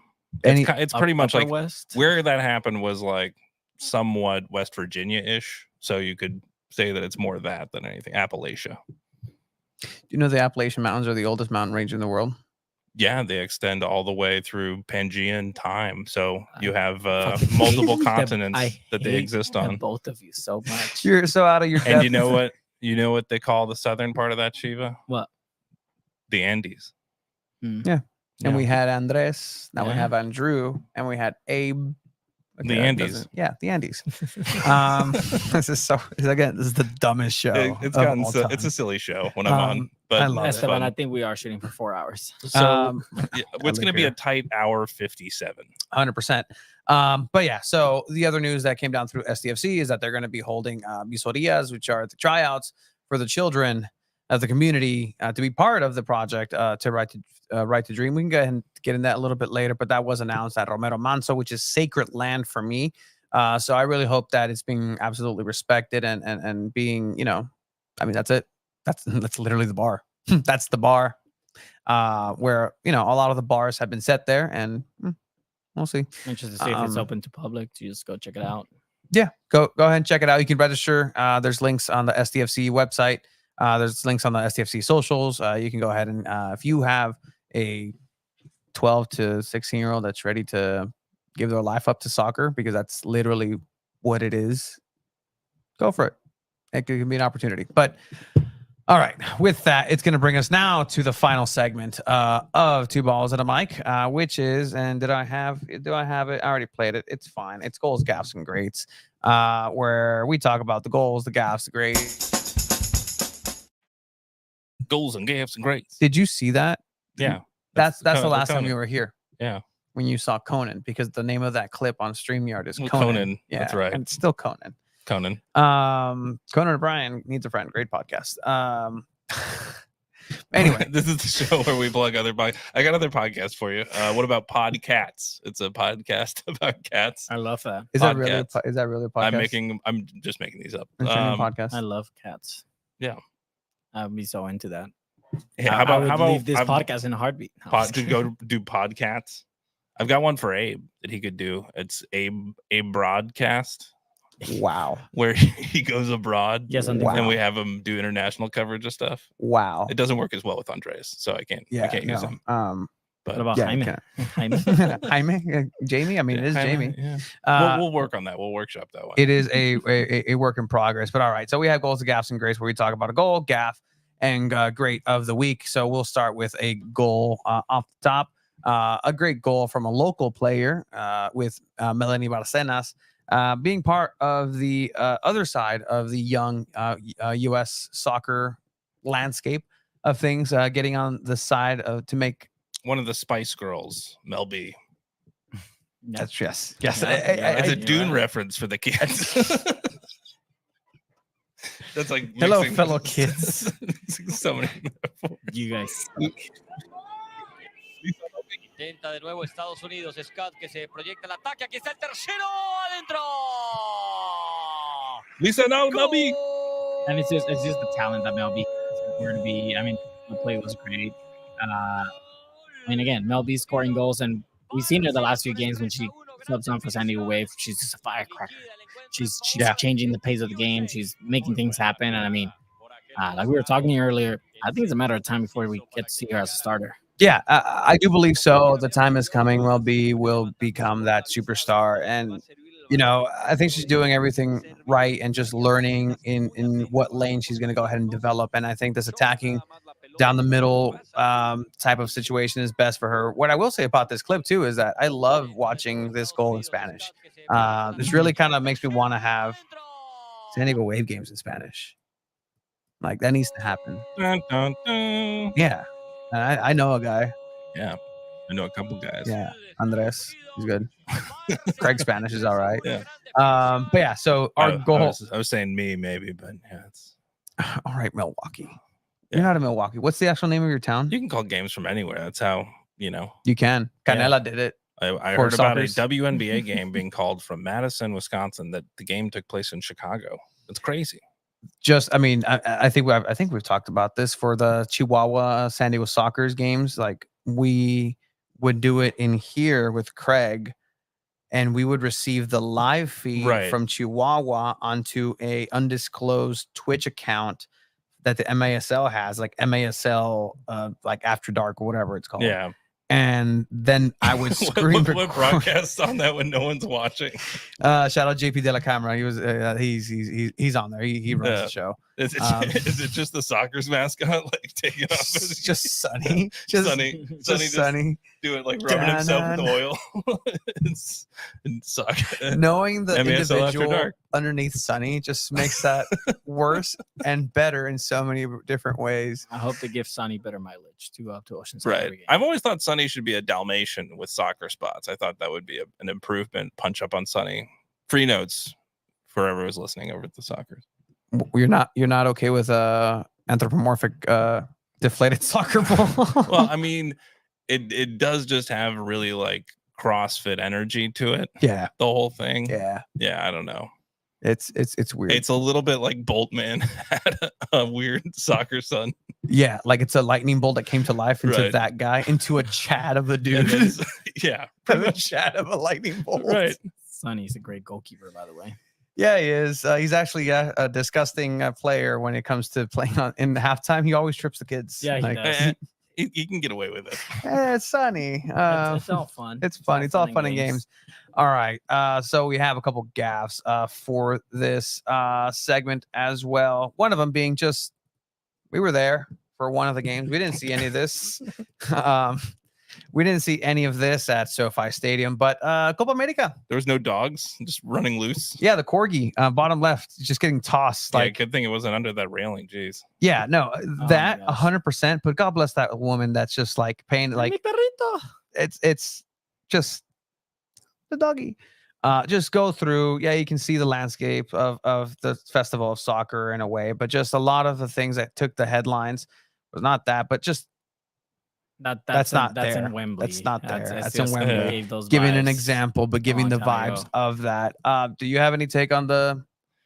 The best quote I saw was that we'll all remember this time we had together, and it's wonderful before I crawl into this air duct and get out of the That Copa air America. duct thing was crazy. I think that was Tactical Manager who had that video. Yeah, I Um, mean the air duct thing was just like it's like, and then the Die Hard memes. But yeah, I think I think it's a Latin American, South American scene. You know, Yeah. it's Mhm. you wanted to bring Copa America to the United States. You brought Copa America to the United States. The good, the bad, the ugly. And I think a lot of that is just that they didn't regulate ticket prices. Right. I mean, for them to charge $1,600 for the cheapest ticket. I mean, luckily FIFA for the World Cup they do regulate their prices.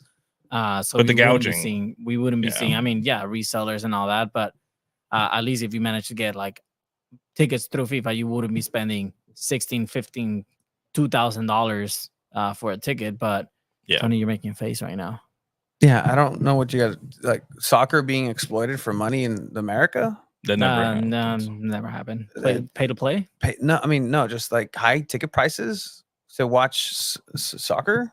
What are we talking about here? I Right. don't think I've ever heard about that in my beautiful country. So I think both of you should just resign your citizenship right now. Like Okay. that's just I've been not working on unacceptable. Italian on Duolingo. oh yeah. I do feel like Duolingo is like a male Dua Lipa. Yeah, Like if I Dua like Lipa, that. yeah, like if it's a Pokemon, like Nidoran Right. and Yeah. Nidorina. Yeah, Exactly, yeah. Duolingo. I think about that every time I launch Duolingo. The How's the Italian going? desidero que la gente de San Diego sea en pace. Chinga tu madre, tú. I speak Mexican. La now. güey.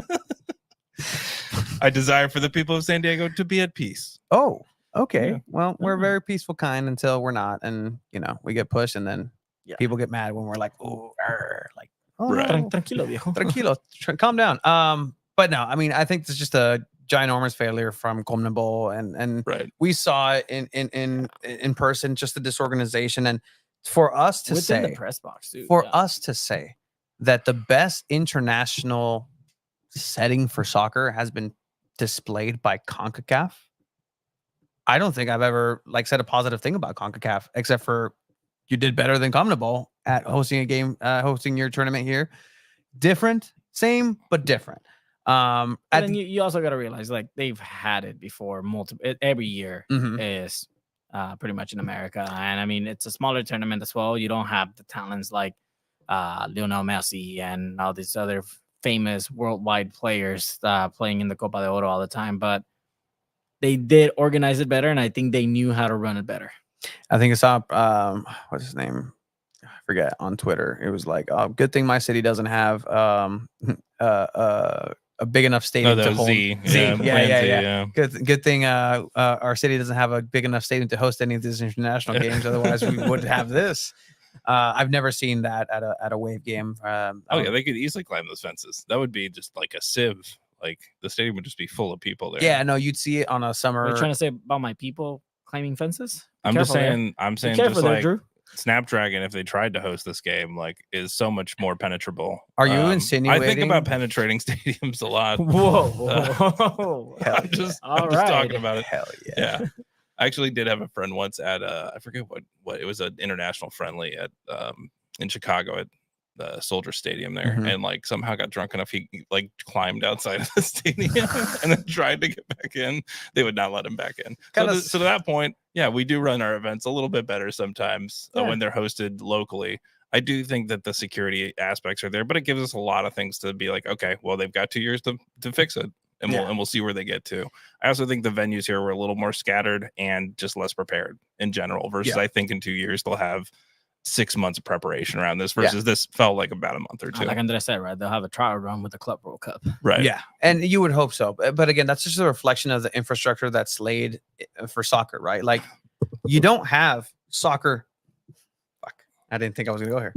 You don't have soccer specific stadiums in the United States to hold a tournament of such magnitude. Clearly, you don't have the we don't have South understanding American specific stadiums too that have cages, that have ways of keeping supporters away from people's families. Like we don't have all these things that they have there because the passion is just insane. It's a different level of throwing your body physically into the mix, right? Like it's almost like lemming, like when you watch some of these surges of different groups of fans that are it's insane, but it's the passion and where it takes you, and that's nobody can deny that they care the most. Yeah.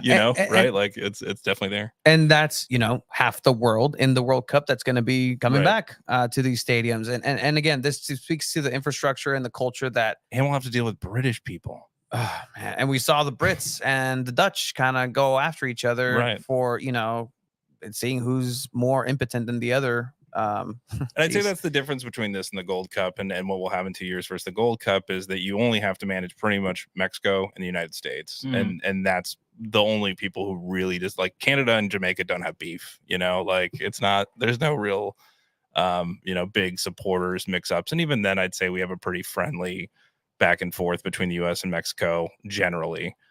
Except for friends who had batteries thrown at them at Azteca, but that's what you get when you go into Azteca, that's what you expect in a hostile qualifier and things like that. Like you're gonna face the music. But I think there's other games where I've never seen an issue, obviously, in recent times, right? Where it's not, nothing beyond the normal skirmishes of most rivalries that you see, the unfortunate, needless violence that happens, everywhere at these kind of things. But I would say beyond that, not really. So that you have to contain. This you're doing that every day across the country. And so that's where it's, I think, a little bit different. And you hope that there's just not a lack of preparation plus everything that happens in America, obviously. I mean, we're talking exactly. You're talking about things that happen in America, and this World Cup is going to be shared amongst 3 different countries: Canada, Mexico, and America. Mexico being the safest, apparently, but then again, you have things like even despite what I just said, I would probably feel happier there than probably here at some of these games. And I mean, I don't want to put this just into the ether, but this is what happened over at Cholos. If you don't know, last Friday there was a Cholos Chivas game that became violent with eventually shots being fired and an individual being killed on the premises of the stadium, despite what the Cholos will say that it was outside the stadium. Motherfucker, that's the stadium. Like, you can be kicked out of those premises by stadium security. It's the stadium, right? It's still a parking lot. It's an unfortunate just spillage over from what you're saying, right? Like happened at Raiders Chargers games multiple times. If you look it up in the history, it's sadly every other year there'd be a stabbing or a shooting. Someone would either go in critical condition and hopefully recover, and then some people passed. And it's very sad, but it's a needless thing that happens whenever you have these kind of clashing of people and drunk people and that kind of thing. Yeah, and so is this something that that maybe not STFC in general, but just this is what the soccer culture that you're opening your doors to can potentially lead to? And I don't want to say that it's just coming from one side. Again, you're mentioning that the Europeans can come over and just wreak havoc, and it's just a matter of being prepared. Trying to buy guns and shit. Yeah. Just for the month. I think the one place in the World Cup we won't have this is Canada. Canada, they'll have it locked down. They'll have a queue for everything, and then people will be confused as far as like, I'm looking for the line. Yeah, no, the queue's over here, man. QAnon. But I'm in section R, not in section Q. All right, that's dumb jokes. Jeremy, our pal, your pal Chiva, Jeremy, our pal Jeremy, was in Europe, watched the Euros, and so as a good inside the Euros, they had multiple ticket checks. By the time they got into the actual gate, 2 people had already seen your tickets or turn you away, and that's just the experience of having to deal with these situations over there.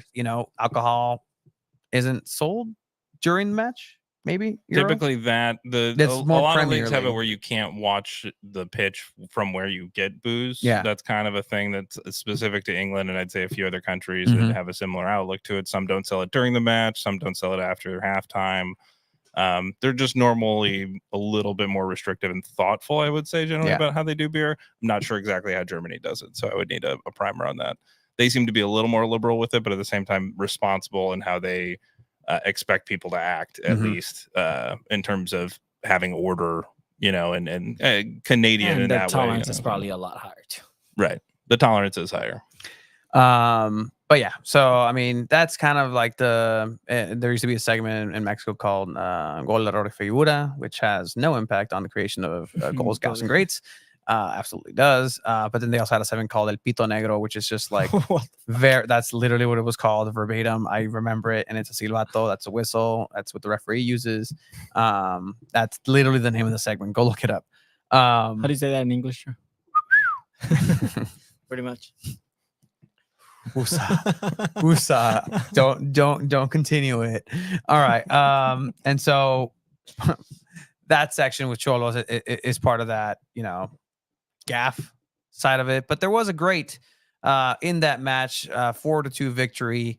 Had an assist, former San Diego Loyal. A lot of former San Diego Loyal. Hey, Loyal. We live through them. Of Xolos for this captain match, by the of way. Xolos, center back extraordinaire, legend for this team. Center mid in this game as well. So Joe Corona y one of my Great favorite bark. center backs. Not one of my favorite cervezas, but definitely one of my favorite center backs. Bark rating though. I mean, we've seen barks now just in that was a great bark. It comes from his soul. I don't think you can say that there's better barks out there, but I think it comes deep from within him. I think he's really. What type of dog did he do? a cholo, clearly. I mean, being of the place and of the space, you would assume so. Maybe also like Just the technique. How would you guys do that? What would your bark be? If you're thinking of dogs as center backs, though, would a Xolo make a good center back? It'd be like Alaba type where you have to pair him with a Rudiger, Right. and a Rudiger's like they usually say dogs and cats as center backs. There's like a cat center back and a dog center back. A lot of the other players went a little deeper, like woo, woo, instead of. But that's not a cholo. Yeah, that's not a cholo. And again, right. We're getting to specifics of the great bark. This is what makes him a great. Like I unfortunately this time, guys, I didn't have time to reach out to Joe and say, "Hey, Joe, you won the Great of the Week for San Diego Football. How do you feel?" Okay.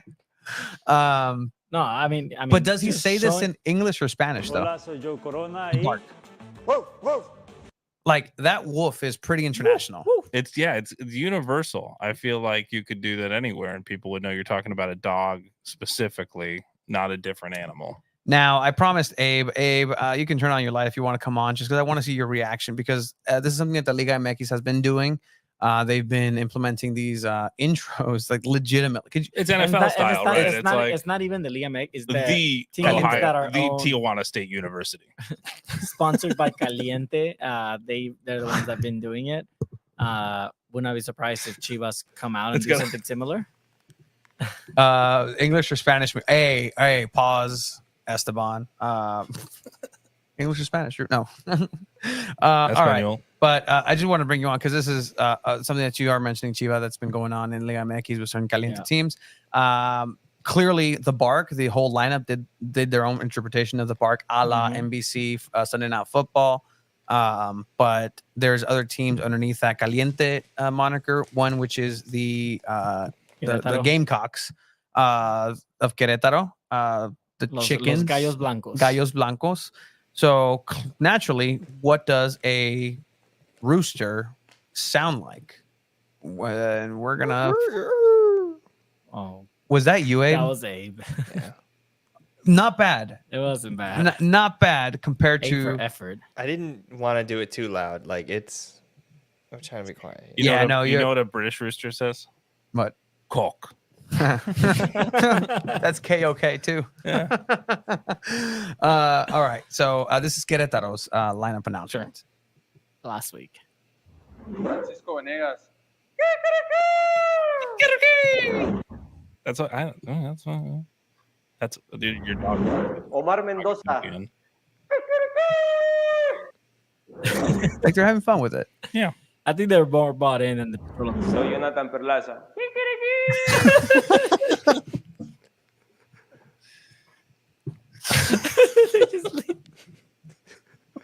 Play another one. Play another one.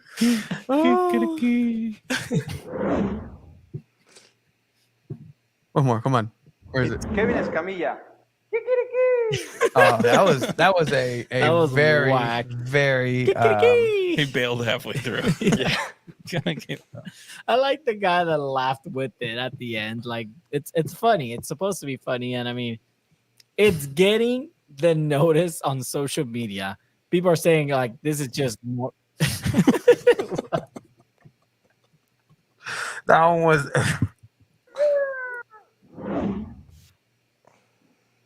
Come on. Francisco Venegas. We got Francisco. Just clap. Kevin Escamilla. Enjoying life. Samuel Sosa. Oh, hands, arms. That's like his arms. Arrested Development style.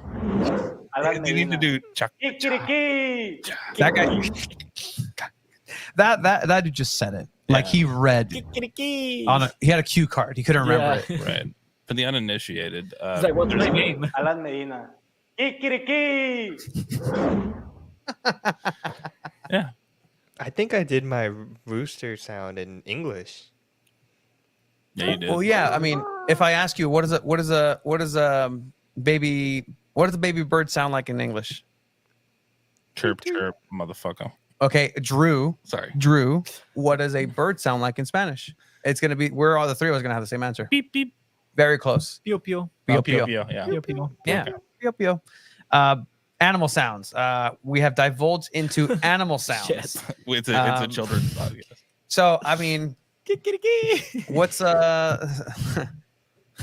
eating el Chucky Lozano? What would San Diego do?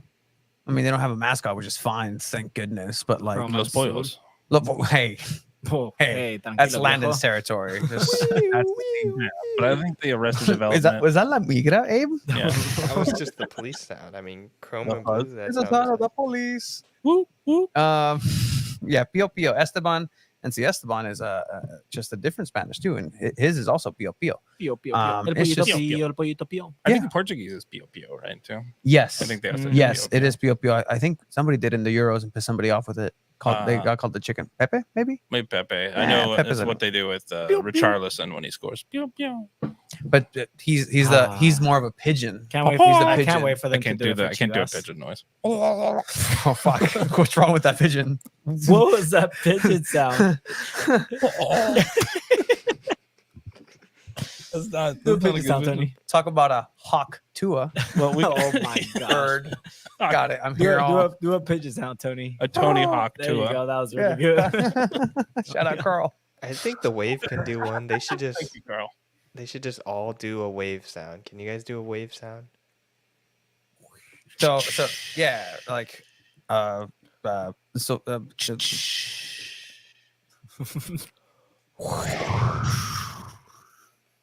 Like more like a mine's- wind. That was pretty good. I What- was at the beach yesterday. That's what it sounds What like. help? What? Yeah, no. That it also helps create. Yeah, no. Like you guys is low tide. Low tide. Low tide. Entering the 2 balls in the mic. Low tide. I'm with the high tide, man. You want to get the high tide? Yeah. We could talk about that on Codcast, our fish podcast. Coming up right after a broadcast. Oh my gosh. It's the dumbest, and this is why I like this. Misa this Drew Drew Brees. I love it. I love it. But let's talk about San Diego. Let's talk Talk about about the real great of San Diego, right? right. I mean, if that was what segue you wanted after bird calling and all that, that's the most respectful way to go ahead and lead Guys, into. Joe Corona had an assist in that game, which is why he was the great of the week. Whoa, whoa. He's got that a dog great, in a him. great assist in that start. So it's first assist of the season, which is why Joe Corona won the great of the week. Great of the week, but the superlative is meaningless unless we do recognize the greatness of a certain group that has graced San Diego. And you, Drew, was the only reason we flew you out here is to talk about. Yep. Flew talk him out here. Yeah, no, 100%. First class. Company First card. class.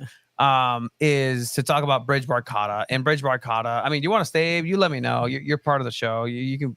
I'm gonna let you Nah, decide. you guys can talk. Yeah, we have to- Anyway, I love you. Do you guys want to do a wrap seal up in sound 4 for minutes. Esteban It here? hit my prediction. I've Do we got a have lot of money on this. Do a Wrapping seal up in an sound, hour Nate. 57. Go ahead, do a seal sound. This is I'm where not doing I a seal sound. I can't be allowed in public because my seal sound is very topical, and I'm one of the 3 seals that was found on the beach today. Oh, Very depressing. If you know the news, you know it's very depressing. yeah. Leave the Navy seals SEALs, alone. like Jocko. Oh, Jocko. We're not talking about that. But let's talk about Bridge Barcata. Bridge Barcata, the anti-Jocko. By AFC in a bit. He's like, I don't want to talk about this. But yeah, Bridge Barcata, man. So it's been a movement. You guys have been awesome for years. I think anybody listening to the show for a number of years would know that you guys are great friends with Bridge Barcata. In fact, the first time you told me about the show and that you were doing this show was actually just outside the courts of Barrio Logan's Chicano Park. So yeah, this is a ride we've been on since 2018 when I used to live here, which was only a year or so ago. But since time has passed on, we all kind of have different plots of life. We started this when not a lot of us, I think one of us had a kid at that point. Yeah. And then now all of us have kids. I've got one on the way, hopefully. So yeah, we'll see. This just in. Papa Stack? Papa Chicho? Papa Topollillo? What the fuck? The great announcement, transfer news from womb to non-womb. Hopefully coming in September when the window closes. Here we go. The transfer window. Congratulations, man. Thank you, I haven't man. told you in person, Yeah. but congratulations. Congrats. I'm Appreciate it, really guys. happy about that. So yeah, it's exciting. It's just that we all know that we're not going to have the time to continue to do what we've put in and the energy we put in. And, it's a great group of guys and they've all had a place in kind of getting us where we are today. When we started this in 2018 was a Facebook post from Carl and a small group of people that were just, kind of fed up with, frustrated with what's going on with soccer nationally, internationally. We felt like a lot of moneyed interests were telling us how to play and are kind of just trying to own the game, right? Yeah. Totally different today. I mean, nobody feels like that anymore. So we really accomplished a mission of making sure nobody ever feels like that again, which wasn't the mission in the first place. The mission was to play anywhere and everywhere, and play for free and try and get as many people as we know to play with us. And one of the things we found that was really cool was just playing on concrete, we originally, Carl saw this area that used to be a skate park under the 15 overpass. You're seeing the images there. We started playing under there. We kind of cleaned it out with brims and stuff. Sometimes there'd be homeless people, sometimes not. But it was just, we were trying to claim the space, and there was about a new stadium to be built there yet. It had not been built, but we thought, hey, we can carve out this niche. When the new stadium is built, it can be a place where soccer is already here. We've already kind of put the soul of soccer in this place. that area also floods a lot because it's a floodplain. Yeah, underneath 100%. the freeway. So there's a lot of long-term issues with playing there under the freeway that you can see. And so one of the times that it flooded, we headed down to Chicano Park because we always, Carl had driven by the basketball courts a number of times. I had as well, and been like, yeah, sometimes I see people playing basketball. A lot of times they're just sitting there. Yeah. Like people aren't doing stuff. And there's even the mural with the soccer player behind it. And lo and behold, a few of the players that had joined up, Paul Knock, who obviously I'll talk about in a second, but Daryl, specifically Daryl Biggs, who also helped found the locals and kind of just been a huge person supporters in soccer culture in San Diego for a long time. He had already said that he actually proposed to Chicano Park at some point at a steering committee meeting, you should have a futsal court here. Yeah. And they were like, get out of here, white guy. Get outta here. What are you doing? It's And soccer. part of it is modeling what you want to see, right? So it's by showing up, by actually putting down goals and playing pretty much every Friday or Saturday for a number of years there. Pre-COVID, then post-COVID, it all kind of changed a bit. But after COVID, one of the cool things we saw was all the kids that came out to our stuff early on who maybe were younger 20s or late teens started their own groups. As they got more into their mid 20s, they were owning space in Chicano futsal and all these different groups now that have spread out of that scene. That's pretty cool in terms of going to a place and seeing the change that you wanted to have there. So it's one of those things where everybody's dreams just kind of came together and made sense. And again, I'd say Carl was definitely like the vision of all of this. Had kind of the idea before it became a thing. Paul obviously was the heart and the style, I'd say, to a lot of it. He did a great job of kind of always bringing just a really positive energy and idea of how to present this, but still keeping it kind of street and making sure that it's of the people and kind of rough around the edges, but perfectly something that people wanted to be a part of because it looked cool. It looked awesome, and people wanted to play with us because Paul made us look cool. So it's a huge part of it, and promoting and keeping it going, and again, kind of the engine of the train there.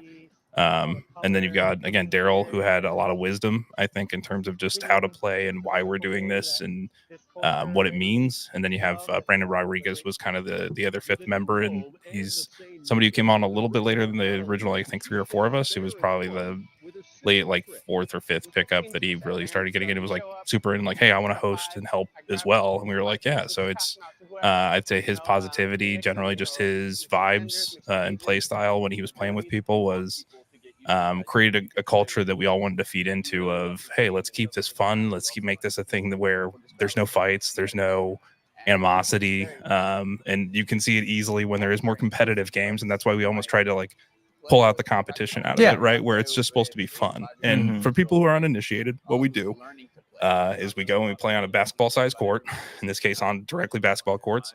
And we play about 5-minute games, and then we've kind of had different fashions of this over the years, but usually 2 goals. If one team scores 2 goals, game is over, and then you move on, either staying on what they call the King's courts. You have 2 courts or 3 courts. You move up sequentially, kind of promotion, relegation. Sometimes if you lose, you just lose out. And then you get a lineup of people, and then people just jump in. You can form new teams. You can jump in. A lot of people get an injury. Some people just get tired. You can kind of change up teams and change people out. You're not committed to too much. And again, you're committed to a 5-minute game. So, hey, I'm tired. Okay, I'm going to go rest over there for 20 minutes. We'll go sit and on I the can get back bench. in. So it's really inviting because it's all the things people dislike about like jumping back into soccer who either haven't done it in a while. And I think soccer is just such a hard thing to play full field soccer all the time. It's really a lot of running for a lot of people. And I would love to be that athletic all the time. But I think a lot of us struggle with it a bit. So for me, and I'd say a lot of other people, this was an easy gateway back into playing, and really just made it a really cool place for anybody to come out. So we'd have 5-year-olds, kids playing with us with, full adults, and then having 60, something year olds or people from the neighborhood who would sometimes like just walk in and jump in a few games and, keep walking down the street. You guys created something special. I mean, you guys created Organized Retas, which is, something that people have their group chats and they're like, hey, let's go. I mean, when I was growing up in Chula Vista, we had Feaster at 8. We go to Feaster Charter School in the parking lot, and people would go play from when we were in middle school all the way up to after high school. Feaster at 4. We're younger. Feaster at 5. Feaster at 6. And then we're like Feaster at 8. Feaster at 8. Feaster at 9. The lights would turn on and people we'd play earlier. And then older people would go in and play at 9, 10 p.m. and stay up till midnight there. Right.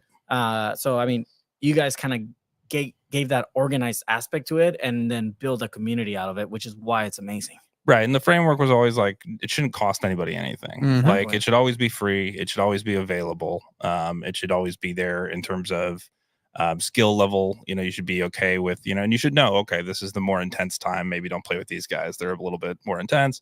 Or, hey, these people, and that's what we tried to create, was just an atmosphere where even if you're somebody who really sucks and this is literally your first time kicking a ball, we'll try and make it fun for you because we don't want it to suck. We want it to be fun. And we want you to come back. And we want you, we've seen so many people who just started playing with us and would come back, and by week 10, hey, they're putting together passes and they know how to play. And it made it because you get more touches when you're playing this way, where it's shorter courts and you screw up. All right, well, you're a goldfish. You get back in there Ted Lasso style and keep swimming. So I really have always loved, just keep swimming over there, Dory. And just thinking about what you said, right? You had kids who were 5 years old when you started, and it's crazy because those kids are now older. And yesterday we played it with Dyer's kid. Yeah, Miles Dwyer. Dyer. Dwyer. Andrew's kid. Dyer. It's Dyer. He's a full-fledged soccer player. He plays varsity for Olympic View clubs and so I think 100%. he's kind of risen from somebody who just, you saw the passion at an early age, was there to play with adults and never felt like he was put out, but knew that he could do that, and probably helped give him the confidence, hopefully, to do that out there with other kids and say, hey, this big kid's not that scary. I played with Drew on the fucking court, so who's knocking me around here. Big old Drew. Yeah, so it's I'm probably okay with this. So it's and his pops getting into it now. That's the thing is, you can get everybody out there playing, and people who maybe thought they wouldn't play. And Andrew's expressed that to me too before, when he first came out, was I didn't think I would ever play, and this is awesome. A really cool play to get back into it. So it's cool to have people like that who just really have sprung up out of this and really been connected as, through one way or another. And all teams, all people, I'd say the Sockers, again, shout out Sockers, were always the best about sending athletes and just being people who'd show up, like Craig Charleston, Sports Bar would just show up. We weren't hey, we're having celebrity guests. And sometimes we would, but they would just show up, and we're hey, we're having a Friday. And they're hey, we're going to come to Friday. It's okay. So they were awesome. And then obviously every other team touched it at some point. In terms of people or, organization, even teams that almost didn't exist, like the early 1904. Yeah, they were there. They were there, and then they went away, and then they came back. But yeah, it's one of those things where it's been something that through all these phases of San Diego soccer, where it feels like we've lived 20 years in the last 6 years. Yes, all of it was kind of in this, and so the journey we're saying is kind of over. It's like a band saying this was our farewell tour, essentially, for this pickup. The reason we did it is because we finally got, thanks to San Diego Wave, and again, something that didn't exist in 2018, was a glimmer in the eye if anyone, was a women's pro soccer team, especially one that could help fund, goals to the tune of doing it now in 2 different parks. This is, and obviously they have more to come and more things that I know Shannon really would love to do with that organization. But we helped pave the way by really making sure that there was a space for this in the park. The steering committee, to their credit, and again, Chicano Futsal has been huge at having a consistent presence there to make sure that they were always at the steering committee meetings, and then really talking to them. For people who don't know, it's a sacred land to Chicano people, right? In some ways, in terms of the park and the way it's viewed, of this is a place that they've tried to save and hold for their culture, and so they just don't, like any other park, say oh, we want to put a court here, cool, okay, talk to the Parks and Rec Commission. It's very different. You can talk to the Parks and Rec Commission. They say go talk to the steering committee and go talk to the people who started the park through a protest and holding the land, to make sure that it was held for their people and always a space for their people, and found that this was a thing that they wanted to have there, again, through having the community come out and paying back our faith in this idea. And it's been really cool to see, and it's pretty neat to see that now these goals will be there. When I showed up, we played around 3ish. I showed up around 2:30. I was the first person there, and there was 3 kids there, and they already had the goals up, and they were just kicking around on the court. And that's what we wanted. That's what we started this for, and we felt like this is kind of, now that we're all transitioning in life, in a place where this was a fun time to say goodbye to this idea. Maybe we'll do reunion tours like a band. We'll come back and do another one. But I think for a while there's different ideas. I mean, my thing is just carry it forward. I think a lot of people can take that idea. It's a free idea. Just do it. I think holding pickups does take balls. 2 balls. and I do mean Yeah, literally balls. at least. You have to have balls for people to kick, but also it is uncomfortable. You put yourself out there. You have to like post and get like, hey, are my friends actually going to show up to this thing? And like, try and get 4 or 5 friends, and then you're planting the seed and then hoping other people join you and jump on this adventure. And if you get it, it's a critical mass sometimes. Where it was crazy, we started this with like, we'd be begging to get like 6 to 8 people to play, and we loved it, even if it was like 6 people or 7 people. And then 1 or 2 days, I'd say probably the second or third time at Chicana Park, we got like 45 or 50 people. Oh, yeah. We were just like, holy shit. Like, we tapped into something. The people were here. We just, took some as you said, bottles. Organized it. Right. We organized it and we gave a space, and we said, like, we don't care. Like, yeah, here's some water. Here's whatever. Like, here's, bibs, like jump on a team and that kind of stuff. And just made it a little bit easier for people to glide in who are either not from the area or are from the area. And I think that's a beautiful thing that anybody can do. It's not a magical concept. Nothing here was like, oh, this brilliant, idea, except for the fact that it was all very earnest. And again, like done with a lot of love. And so we just want to say, hey, we love this thing, but we're willing to say that we don't want to feel like it's been let go. So we just want to say that, hey, we feel like we accomplished what we wanted to. Just looking at just like the intertwinedness of our history, right? You guys have been doing it longer, but like literally our first ever interview was at Bridge Barcata. Like phone mics and everything. Office Shout out people Mario. with stickers. Nice. It's just the reality of just the soccer community coming down to this place, and the fact that you were part of that team that brought this as a possibility to just really be able to get down there. The first time we went, we took water, so we're like, yeah, that's what we do. Like that's what my dad used to do. Like this and this. I was just trying to think of like just like little one-liners of like what makes soccer in San Diego. What's the feeling of San Diego that like of soccer that like really just endears you to a person. And I was talking about like, just the feeling of being excited to tell your güero friend a hangover recipe after you both watch a crazy soccer match the night before, and being excited to be like, I know we get a spot for you. Like that excitement. And I got another one of those where I'm like, that feeling when you're walking by or just standing somewhere and there's somebody else playing soccer that you don't know, but the ball rolls your way, and the excitement you feel to kick it back. And hopefully they say, hey, you want to play? Like that, there's no better feeling than that in soccer. Yeah. And that's what it's all about. And that's what it's always been about. Like, sure, we're very transparent about what our reasons are for having a podcast, but like at the end of the day, like that is what fulfills me, is soccer wise and just community wise. And this is what really made me fall in love with the community in general, is the fact that I couldn't believe that there's other people who are so genuine to the sport that just want to see the game respected and represented so well. And I'm just very honored and privileged to have just come across every single one of you guys. And I hope that you realize, and I know you realize, like what an impact you've left in soccer in San Diego. And I know Paul knows that too. My favorite picture that I took that day, and I airdropped it to Steve actually by accident because his name popped up Scuba next Steve. to Paul's. But I airdropped a picture of the moment Paul's kid came next to him, and he just puts his arm around him in front of the goal, and just knowing what it takes for that, the pickups, the amount of time, the anguish, because it's true. And all for what? For nothing.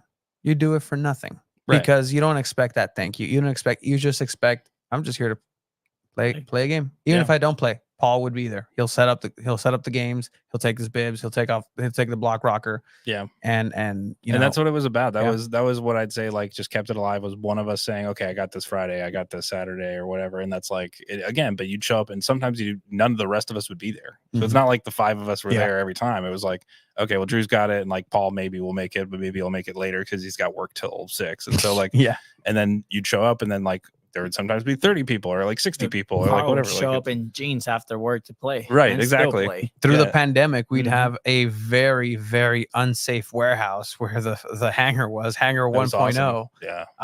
And Bridge Barcata would RIP. just go over there. Yeah, that was a very dangerous building.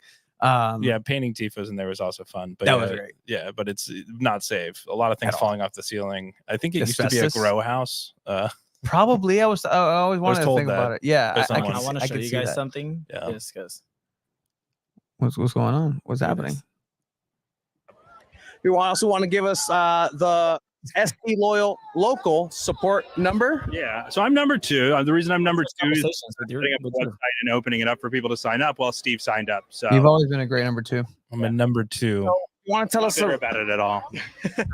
that day a little bit of an explanation of how this all came about? So the whole supporters group came about because people really wanted to have a supporters group around our new team, and so when that started coming up, people thought, hey, let's put one together. Really, a few different people got together in meetings and things like that, and I started attending those meetings. From there, I kept getting sucked into saying, hey, I'm good at this, I can do that, I can do this, and then from there it became an organizational thing. I know how to build it. Oh man. Yeah, but here's my thing is like, so I think Bridge Marcata is like, to put a punctuation on this and probably this episode, is that you guys talked a lot about like how is American soccer flailing, what are they doing with the coaching search. I think a lot of this is, to me, like we found through this, and again, it's not a magical idea, it's a very simple idea, which is get people playing together in their communities. And if you can do that, you will identify people who are special in those communities. And one of the things I truly believe is that if we had Messi in our country, we would not know who he was, because he comes from a poor family that would not have access to MLS academies. And whatever Right to Dream wants to say, they might uncover him, right? But it's a lottery pick. It's Or not her. or her, right? But it's or them. Very true. But I would say that it's a lottery pick. It's a thing that's not going to necessarily happen out of analytics and, screening kids and, and having a mass funnel. That's never going to work. You're going to need the grassroots ground up stuff to make that happen. And I think that the more we divest, and I wouldn't say you have to completely give up on MLS, but like we've invested so much of our conversation and time and interest around it. Obviously, not a great place, knowing that the city is about to devolve into MLS madness over the next 9 months, and like we're all going there. Like it's a a thing that's happening, but at the same time, trying to put more into just what you can control, what you actually can have equity in, what you can have a stake in. I think that's the way forward, because you can combine that with, let's say, national direction, as you're saying, a European direction, but somebody to say, here's how we play, here's our playing style, right? Here's how we develop center backs, or here's what we do, because we could do that very well here. We have tall, large people who move pretty decently, but we just have to teach them how to do it, right? And I think a lot of that's the kind of stuff we just don't do that we could do. And that's kind of the mission statement I'd say on all of this, is like, if we do more of this together, and I'm just speaking to anybody who's listening, like you can do it. Anybody here can do it. And they can really make a difference in how they feel positive about this, because I think it's really easy to feel like dismayed and just like that none of it matters, right? Because ultimately somebody else will own it. And that's where, again, put it out there. You won't, as Tony said, ever sometimes get the thank you, but you'll know that whatever is there, you help do. And that's what's cool about it. The message. Just do it. Just do it. Just do it, man. And again, like that's something that's incredibly beautiful. Don't use your gifts for grifts. Oh, okay. Don't get goated. I was gonna say, the goat. Like, I'm the goat of this show in San Diego Punta Football. That should be my title here. It says goat, and I don't mean good goat. I mean the scapegoat. Oh, I mean, somebody has to do it. I'm sorry. Scapegoat. Sorry, Drew. I know the office is listening to this interview incredibly intently. But no, I mean, I think that's a great right. And this has nothing to do with, honestly, MLS. I'm just saying generally, ultimately, you won't have that as what you put into that emotionally is not what you'll ever get out of it.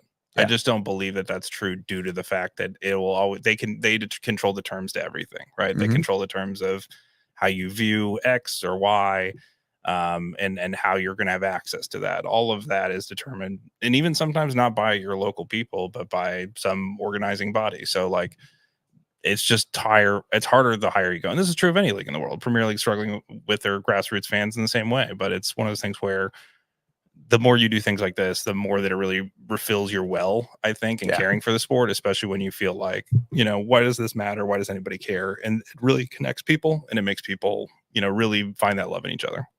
It's a holistic way of seeing it. Puts the beautiful in the beautiful game, because I love that. Without that, it's not really a beautiful game. It's just a game.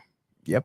I really appreciate that. And thank you again for flying out. One last question before we end this You're welcome. episode. I came out just for this. We flew you out. I'm going to leave before Wednesday. I'm not having pizza with anybody. Sorry, guys. Yeah, no, 100%. Pizza Bros. How big is your suitcase on the flyback?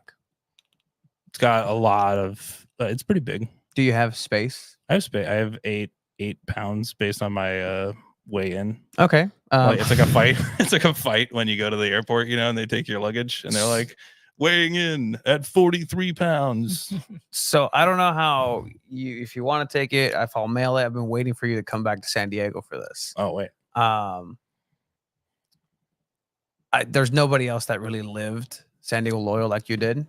And so I think that at the end of the day, And died. 100%, and died. They got stabbed like Jon Snow style. Like everybody was Ollie at that point. Yeah, I mean, at the end of the match, we were privy to a couple of things. One of those was getting.